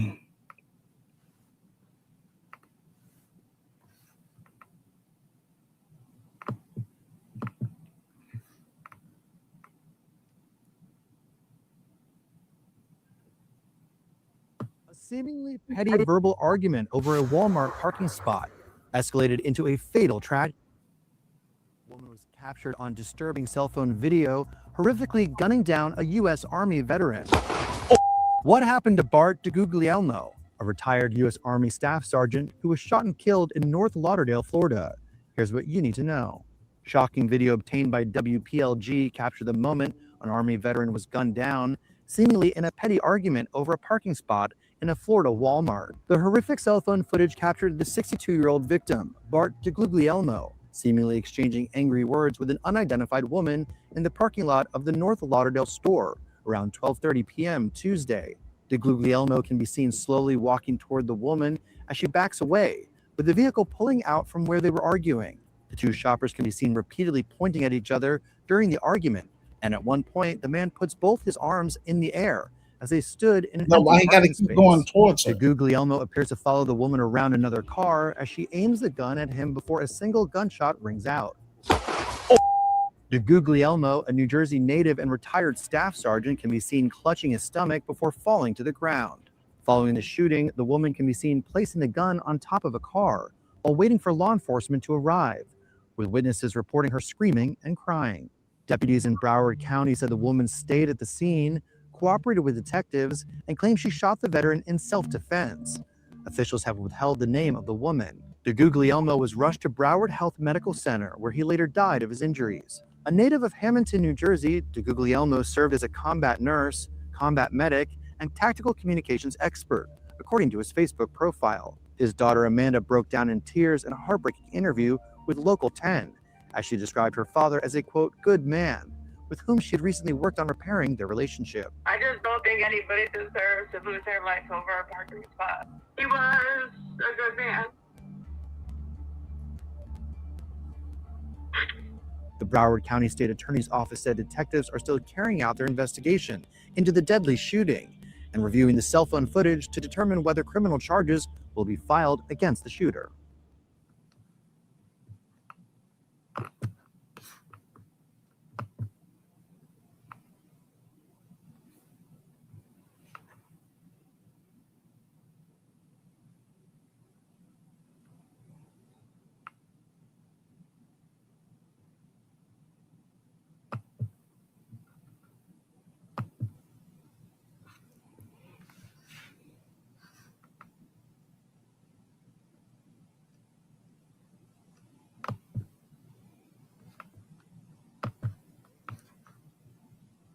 But based on everything I have seen, this man, whatever argument that they got into, he chased her down.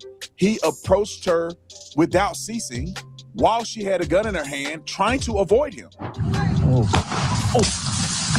Investigators with the Broward Sheriff's Office say Monday a woman and 62-year-old Bart DeGuglielmo were arguing over a parking spot when the woman pulled out a gun. Video provided by witnesses show the 62-year-old fall to the ground bleeding from his stomach area. The father of three would eventually die from his injuries. Welcome back to the Alternative Show. I got to make me a Synergy. Y'all see I wasn't that pumped up when I was in the intro. It's because I ain't got my Synergy on deck, all right? I got the Synergy night, so I woke up with some good energy, but this will get me sustained throughout the day. So make sure you get you one of these Synergy cycles, right? Get you the day and the night drink. We have the bundles, 50% off, 50% off over 4th of July weekend. I ain't never discounted Synergy since we started it 3 years ago. This is going to be the first discount, 50% off the bundle, day and night. This is your opportunity to try it, money back guarantee. Let's get to the first story at hand, and this is the story that has a lot of controversy, whether or not this young lady was justified in shooting this guy in a parking lot. Let me start with this. It's sad because somebody died and somebody has to live with the fact that they killed somebody over a parking spot. I want to employ to you guys. I know you want to slap people and cuss them out when they do things. I do. I had to ask God for forgiveness. I'd be wanting to run people off the road and turn their car into a smoldering fireball. But you have to use common sense and think these things through. I was talking to my wife about somebody that I want to slap when I see them in person, but I'm not going to do it because I'm a good Christian. But you have to think about what will happen and the unintentional consequences of doing some of the things out of anger, right? I slap a person and I'm thinking, I'm just going to slap this person. You slap them, you knock them out, they bump their head on the ground, they die. Now you didn't want to go to prison for life for killing somebody because you were angry and think you were going to just do one thing and it led to another. All right, let me stop talking and get to the story. Roll it. A father of three losing his life over a parking spot. And tonight, the woman accused of shooting him claims that she fired in self-defense. Local 10's Rush Lowe spoke exclusively to the victim's daughter. He's live down in North Lauderdale with what the video shows. Rush. So you just mentioned this, and this is important. This woman is claiming self-defense. She'll have to argue that she had a fear, an imminent fear for her life. Well, tonight, we have the video, and you'll see it for yourself. And what we also have tonight are the words of the victim's daughter. And you'll see how heartbroken she is. The backstory on this case, she was estranged from her dad for many years. Recently, they were trying to rebuild their lives. when he lost his life. We're going to start this with a video. The victim with the gray shirt, the woman with a gun. There is a standoff, and then the shooting. You can hear it. If you often feel your blood pressure is on the higher side, we recommend eating 2 pieces a day. If you want to maintain your cardiovascular health, we suggest making it a regular part of your diet. This is a deep... He was a good man.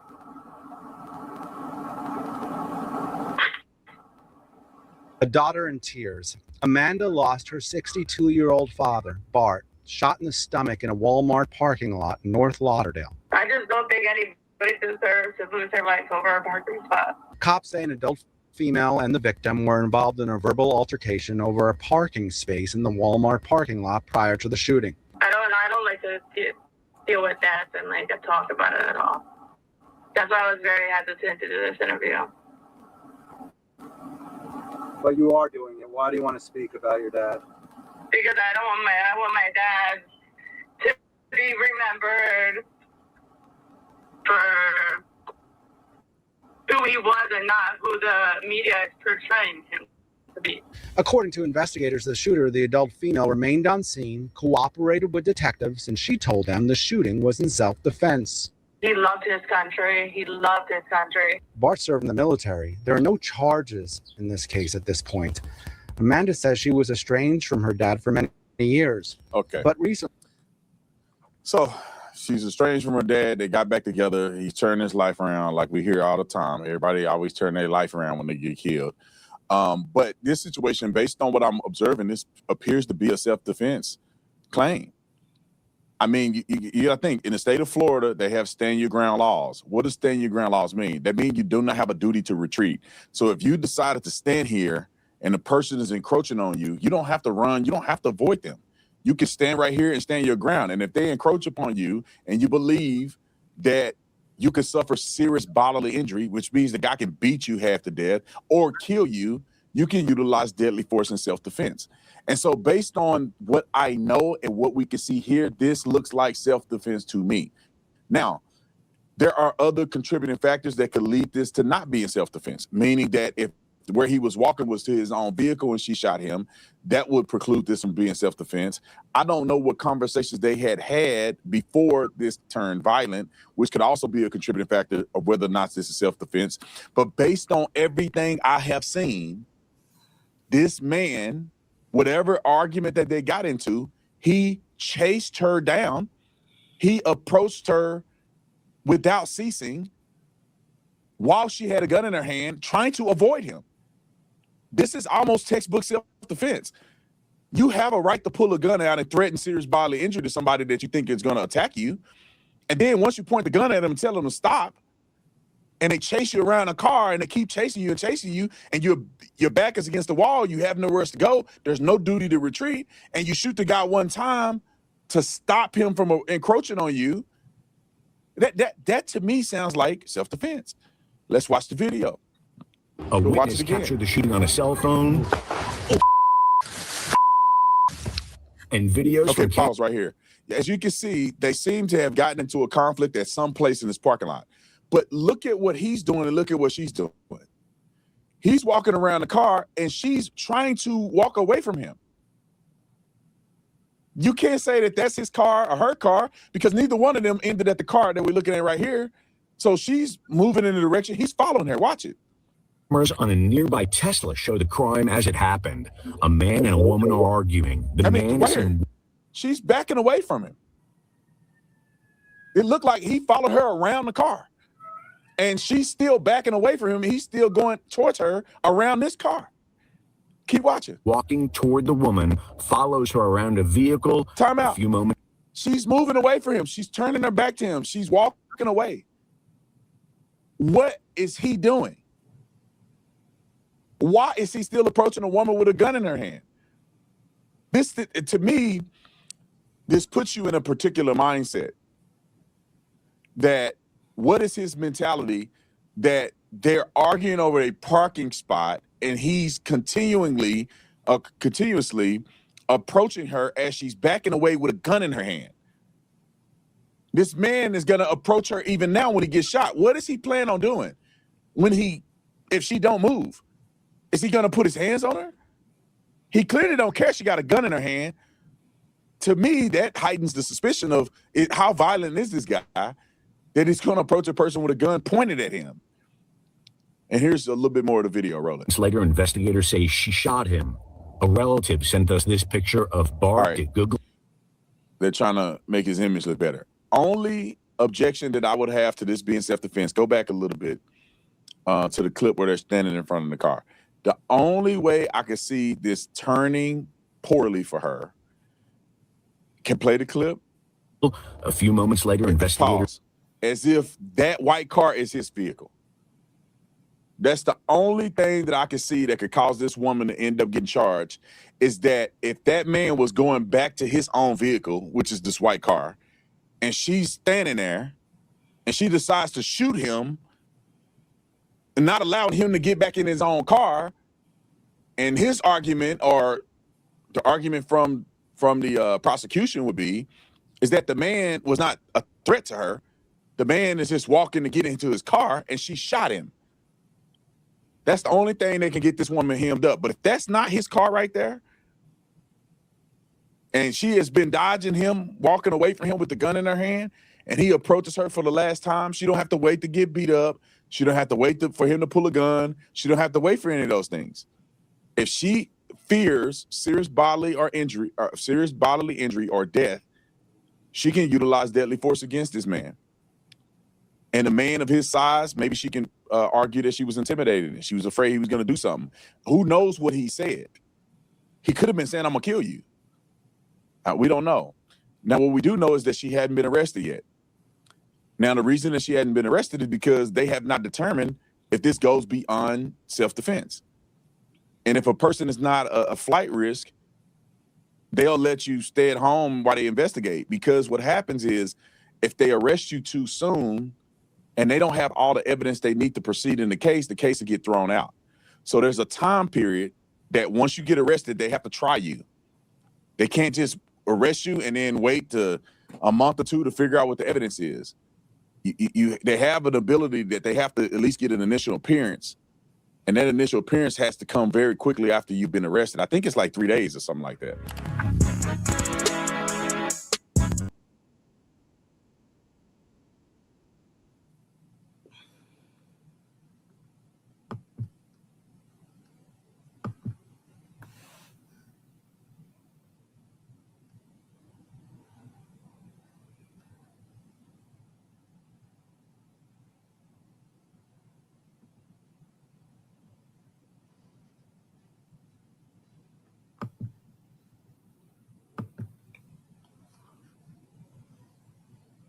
Who have heard and are still here. Fair Use African Diaspora News Channel. All about the birthright citizenship decision that came down from the Supreme Court that basically struck down an executive order of President Donald Trump, basically saying that birthright citizenship per the 14th Amendment is over. You cannot come here and have a baby and then that baby becomes a citizen, right? Especially if you are here illegally or if you're here under a temporary status. So from that point, it being struck down, there was a whole lot of opinion and emotions and all kind of stuff. But most notably from the Democratic Party, they were very excited. And they were tweeting and making videos and all kind of stuff, celebrating the decision from the Supreme Court. Now, Yvette D. Clarke, who is the chair of the Congressional Black Caucus and the co-chair of the Caribbean Caucus, because she is of Jamaican descent, she tweeted this: "America's greatness was built upon birthright citizenship. Its future will be too." Man, what does that even mean? So are you saying that was built on the enslaved people because that's what it was originally for? Or are you saying that people, immigrants, illegal immigrants, or whoever coming over here having babies and now they have the birthright citizenship? Is that what you're saying? Are you saying that illegal immigrants built this country? That's what America is built on? Because I'm confused. I'm just trying to figure it out. Now, she also went on to post this: "As it has been since 1968, and as it will remain in permanent glory, birthright citizenship is the law of our land. Today, the Supreme Court affirmed an obvious truth in this nation that a child of any refugee is as equally American as any descendant of the revolution, with the same rights, opportunities, and possibilities afforded to them. That's what she said in part, right? So she's basically saying that there is equal to the descendants of slavery. Our people didn't come over here illegally. We didn't come over here on our own free will. We finally moved from California to Illinois, and it was the best decision we ever made, except for one thing. I'll get to that part in a second because it almost ruined everything. Yeah. But first, we left Los Angeles last August, and the change was... Our people were forced on those plantations, and it was fought for, as Donald Trump loosely says, the babies of slaves, to say, hey, okay, yeah, we're going to give y'all citizenship. Y'all are free. You're not owned per se. You're now, free to be a citizen. So are your children, and so on and so forth, which is how I'm a citizen, because I'm a descendant of slavery. But there is Yvette D. Clarke, the chair of the Congressional Black Caucus, saying that the people who came over here legally and had children, they're equal to us and they deserve all the things that we get. I want to keep repeating that to you. She is the chair of the Congressional Black Caucus, which means that they were supposed to, right? Now, I know some of the founders weren't Black American, like Shirley Chisholm, but there she is, championing illegal immigration and the behavior and the things that they do. They come over here and have children illegally, and she's saying they're equal and they should get all the stuff that you should get. But she ain't the first person we heard say that. A lot of them have said that, right? Like Pamelia Jayapal, the congresswoman from Washington State. She thinks that they should get reparations, they being illegal immigrants, due to being harmed by the Trump administration. I'll show it to you. Just here you go. Then we also need offensive actions around prosecutions. We need real accountability, because at the end of the day, the people that have been inflicting this harm need to be prosecuted. They need to be brought before us, and they need to be held account for the trauma that they have created, and we are going to have some form of reparation. As you saw there, I'm going to keep showing that to y'all, because like I said, a lot of y'all ain't mad enough about that for me, that this lady said that illegal immigrants should get reparations because they were harmed by ICE. Never mind Black American descendants of slavery who was harmed by America. Never mind that, right? And guess what? Some of y'all gonna go out there and vote for that, but I'll hold off on that in just a minute. Then there's another tweet by another congresswoman. This is what she said. I am the proud daughter of Guatemalan immigrants. I am a proud, quote unquote, anchor baby, and I am an American. So that was Delia Ramirez. And I saw her, she was talking about how her mother came over here pregnant and had her. Her mother came over here illegally and had her. And that's why you heard, these are her words, those aren't mine. She says she is a proud anchor baby. And so she is a congresswoman who has the ability to legislate and make rules and laws and things like that will favor illegal immigration. And we know that the Democratic Party, they are pro-illegal immigrant and con Black Americans, right? And really anybody in America, but especially Black Americans, their most loyal group of voters. They are championing illegal immigration and are proud and hijacking the things that was meant for us and bragging about they mamas coming over here, having them here illegally. And now they sit up in Congress. Ain't that something? But you know what? I'm not necessarily mad at them. It sucks what they're doing. I'm mad at you. Yeah, I'm you. If you keep voting for the Democratic Party, and listen, I'm not telling you to vote for the Republicans. I'm just telling you for the party you do vote for. And if you don't vote for them, then you can still listen. But I'm talking to you. These people are unapologetic about what they are doing and are trying to do to this country. They are unapologetic about the benign neglect of Black Americans. They're doing it in your face. They're not even hiding it anymore. They're telling you we want to give the illegal immigrants everything. Give it to them all. Brand new socks and drawers, which you don't get, and you gonna go vote for that. You know why? Because you silly, and I'm trying to be austere. You silly. You allow people to guilt you into, Trump's a boogeyman. Yeah, he all that, okay? But you let the Democrats guilt you into voting for more of nothing for yourself. Dr. Claude Anderson warned us. Watch this. Have an unending influx of immigrants into the country. And that's what Dr. Price is talking about. And nobody, no Black politician, no Black organization wants to deal with that issue. They will avoid it at all costs, even though in their hearts they know that's one of the biggest problems for Black folk. We anticipate in the next 10 to 12 years, approximately 8 to 6 million Hispanics coming into the United States and 41 million Asians. You have been the majority minority for 400 years in this country. You have been the number 2 population for 400 years. You're gonna get kicked out of being number 2, you're gonna go down and become number 4. Now, common sense, even a third grade education would tell you, if you didn't get anything when you were number 2,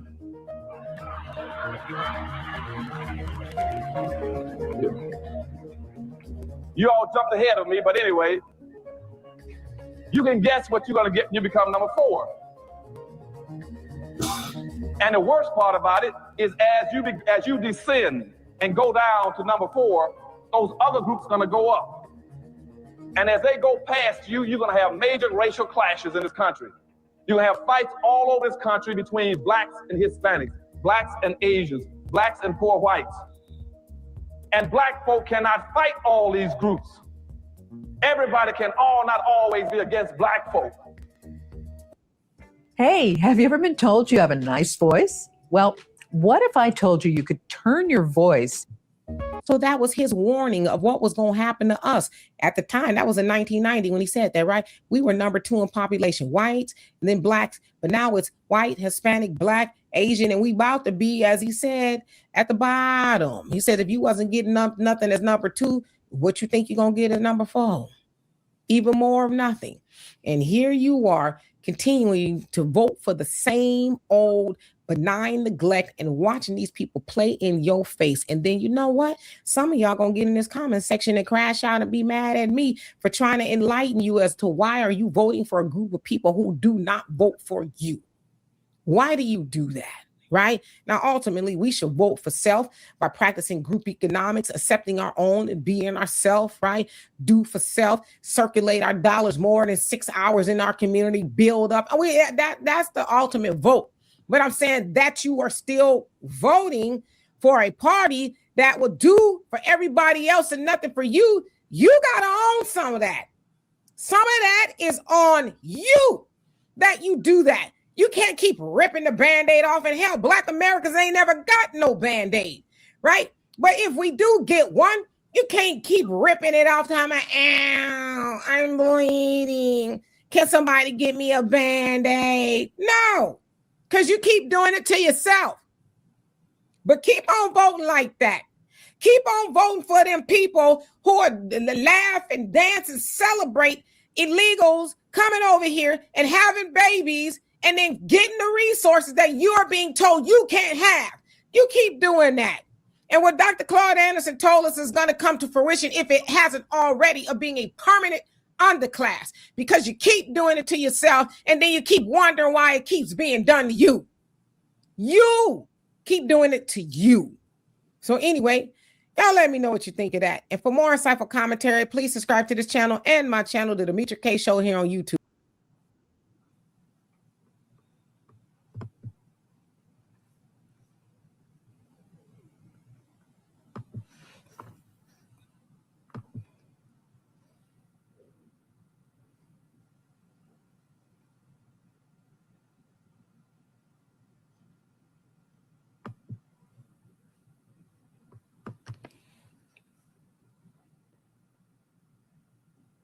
People are celebrating the 4th of July, Independence Day, where the United States of America won its independence from Great Britain in 1776. Now, when I say United States, that necessarily didn't mean us, right? Because our ancestors were still enslaved, although they fought in that war. In fact, as Dr. Claude Anderson said, we are actually very patriotic because our people, our ancestors, right, even to this day, are the only group of people that fought in every war that this country was and is involved in. Okay, so you can be patriotic, but what I want to know is, are we really free as Black Americans, even in 2026, which, you know, this year marks the 250th anniversary, right, of the country being free?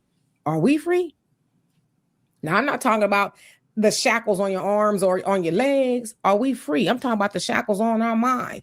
I'm talking about the shackles on our money. I'm talking about the shackles on how we vote. Are we really free? Think about it. I'm not trying to be condescending, and I'm not even trying to tell you not to celebrate, because, you know, they gave us Juneteenth, which we was already celebrating Juneteenth, right? We didn't need Biden to give us that funky holiday, right? But they gave us that because we know that we weren't free to almost 100 years later after, the independence of the United States.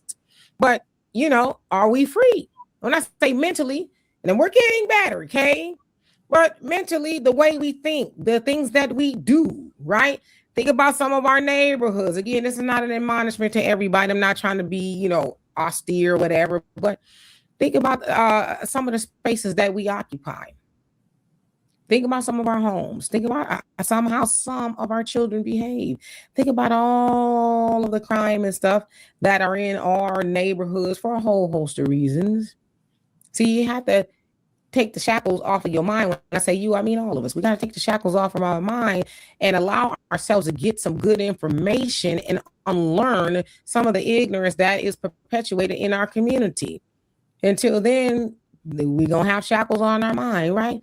Now, I said we have shackles on our money, and it's the shackles that we're actually putting on it. Now, it's kind of in reverse, right? We open the shackles a little bit to give 97% of that $2 trillion spending power that we realize every year to everybody else. And we only keep 3%. Okay. And because we do that, that keeps us on our knees of being beggars, asking everybody to help us, whether it's the church. And I'm not saying they shouldn't help, right? I need some help, or the Democratic Party or whoever. And it's like, well, if you wouldn't give away all your money, you wouldn't need to be begging nobody else to help you build businesses and schools and this and that. And we have it all. We could do for self, right? Up you mighty nation, accomplish what you will.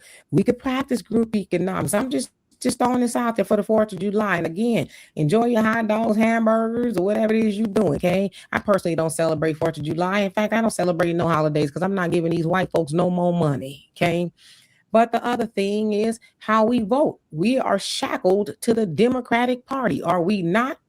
Not all of us, but we as Black folks here in America, we give the majority of our votes, I don't care what they're running for, to the Democratic Party, shackled to them. And what do they do for us? And don't give me that all lives matter policies. I'm talking about specifically for Black Americans, their most loyal group of voters. What do we get from them? The answer is nothing. We don't get really anything from the Republicans either. But again, that conversation ain't with them because we don't give them all of our votes. Now, do we? No. So happy Independence Day, 4th of July, whatever it is. Again, I'm not shaming or judging anybody. I'm just asking you to think about that. Because even Frederick Douglass, he said, what is 4th of July to a slave? When, you know, the country for almost 100 years before we were actually free was celebrating Independence Day and stuff, we weren't free. We still bent over in them fields, picking cotton and God knows whatever else was out there. That's what we were doing. So he was asking, what is it to a slave? And even to this day, because we are still shackled in our thinking and our money and the way we vote and some other things, what is the 4th of July to us if we won't free ourselves? As the Honorable Minister Louis Farrakhan said, check this out.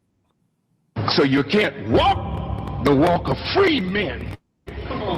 In a modern time like this, you walk like a slave. Pharaoh has already let you go. But it is you who have not let Pharaoh go.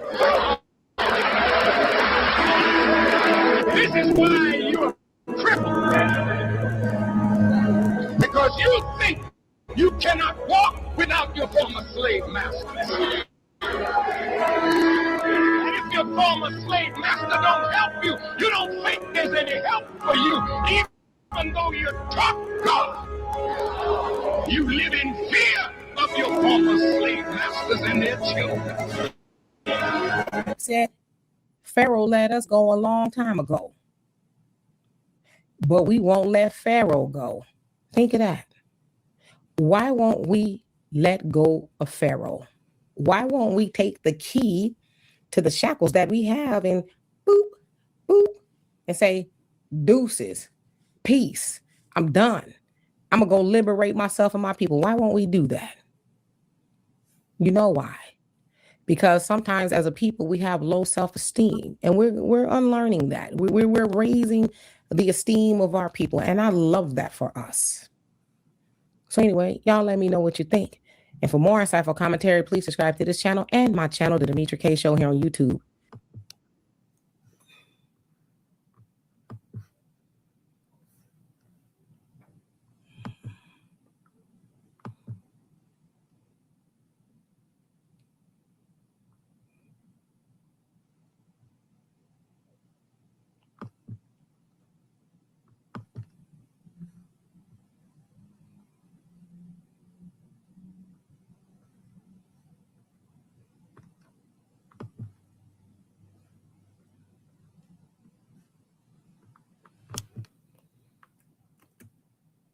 Public service announcement. If you're the only Black person in your friend group, you should probably not be in that friend group. I see it happens time and time again, and this is from somebody. I am from Mississippi. Born, raised here. I grew up with so many white friends, and I stayed the night with some of my best friends in middle school, high school, that were white. I had white friends spend the night with me at my house, quite literally. I don't know if you think that it's a fucking badge of honor. It's not. It's not. Why would you want to be the... I'm sick of this. Like, it never fails. It always happened. Did y'all not learn from the lady, the Black lady? She went to stay with her friends, and she was the only Black one there. Some sort of color is needed other than you. I don't... They're Mexican. They could be Hispanic. But something... You need some other form of color. My kids could never. They've been there. You can't go to an Easter egg hunt if you're the only Black kid there. And I don't have kids yet. I'm just saying, because me and my white friend were still really, really good friends to this day. Like, real good friends. But if my child is the only Black child at all of your events, now I'm looking at you funny. And I'm questioning everything. Oh, you cannot stay the night. You can't go over there to the Easter egg hunt. You can't go celebrate the 4th of July. You can't even go over there for St. Patrick's Day if you're the only Black kid there. I don't know. It's just sad. Well, I don't agree with Black men or Black women being in interracial relationships when they know that their partner's parents or grandparents are racist. Why would you do that? And it's not even about you. You have to think about how your child is going to feel when they grow up and their family members treat them differently because of the color of their skin. Like, are you actually on drugs? Public service announcement. If you're the only Black person in your friend group, you should probably not be in that friend group.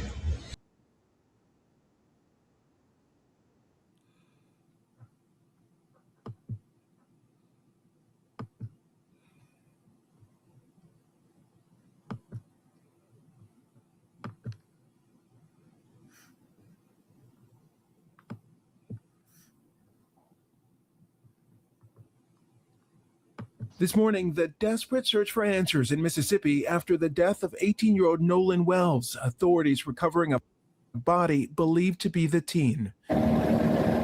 Investigators and volunteers from the Cajun Navy spent the weekend urgently searching for Wells after he vanished from Horn Island on July 4th. Nolan Wells was on a boat. He left from a private dock area in the Ocean Springs area and proceeded with his friends to Horn Island. Wells was visiting the barrier island 10 miles from the Gulf Coast, boating with friends, last seen about 3 p.m. Saturday. They left and went back without Nolan. From what we understand, he chose to stay there. Later that night, when he didn't return home, his mother reporting him missing to police, and then quickly taking to social media, posting pictures of the teen pleading for help finding him. The heartbreaking discovery made about 8:45 Monday morning, when authorities say the Mississippi Community College wide receiver's suspected body was found in the water just off the shore. His mother writing, "His father, our family, friends, and I are absolutely devastated," describing Wells as a sweet son who was always willing to cheer and uplift others. Now, investigators say they suspect he drowned, but they're still interviewing friends who were with him as they work to pinpoint what exactly happened. That's why we're still asking for information if anybody has anything, any knowledge. And that information, the sheriff says, will help them paint a better picture of what happened to Nolan in the moments before his death. A toxicology report from the coroner's office is still pending. Guys? Yeah, that situation. We are definitely thinking of Nolan's family and just hoping that they'll get the answers that they desperately are searching for. Alex, thank you for being on this for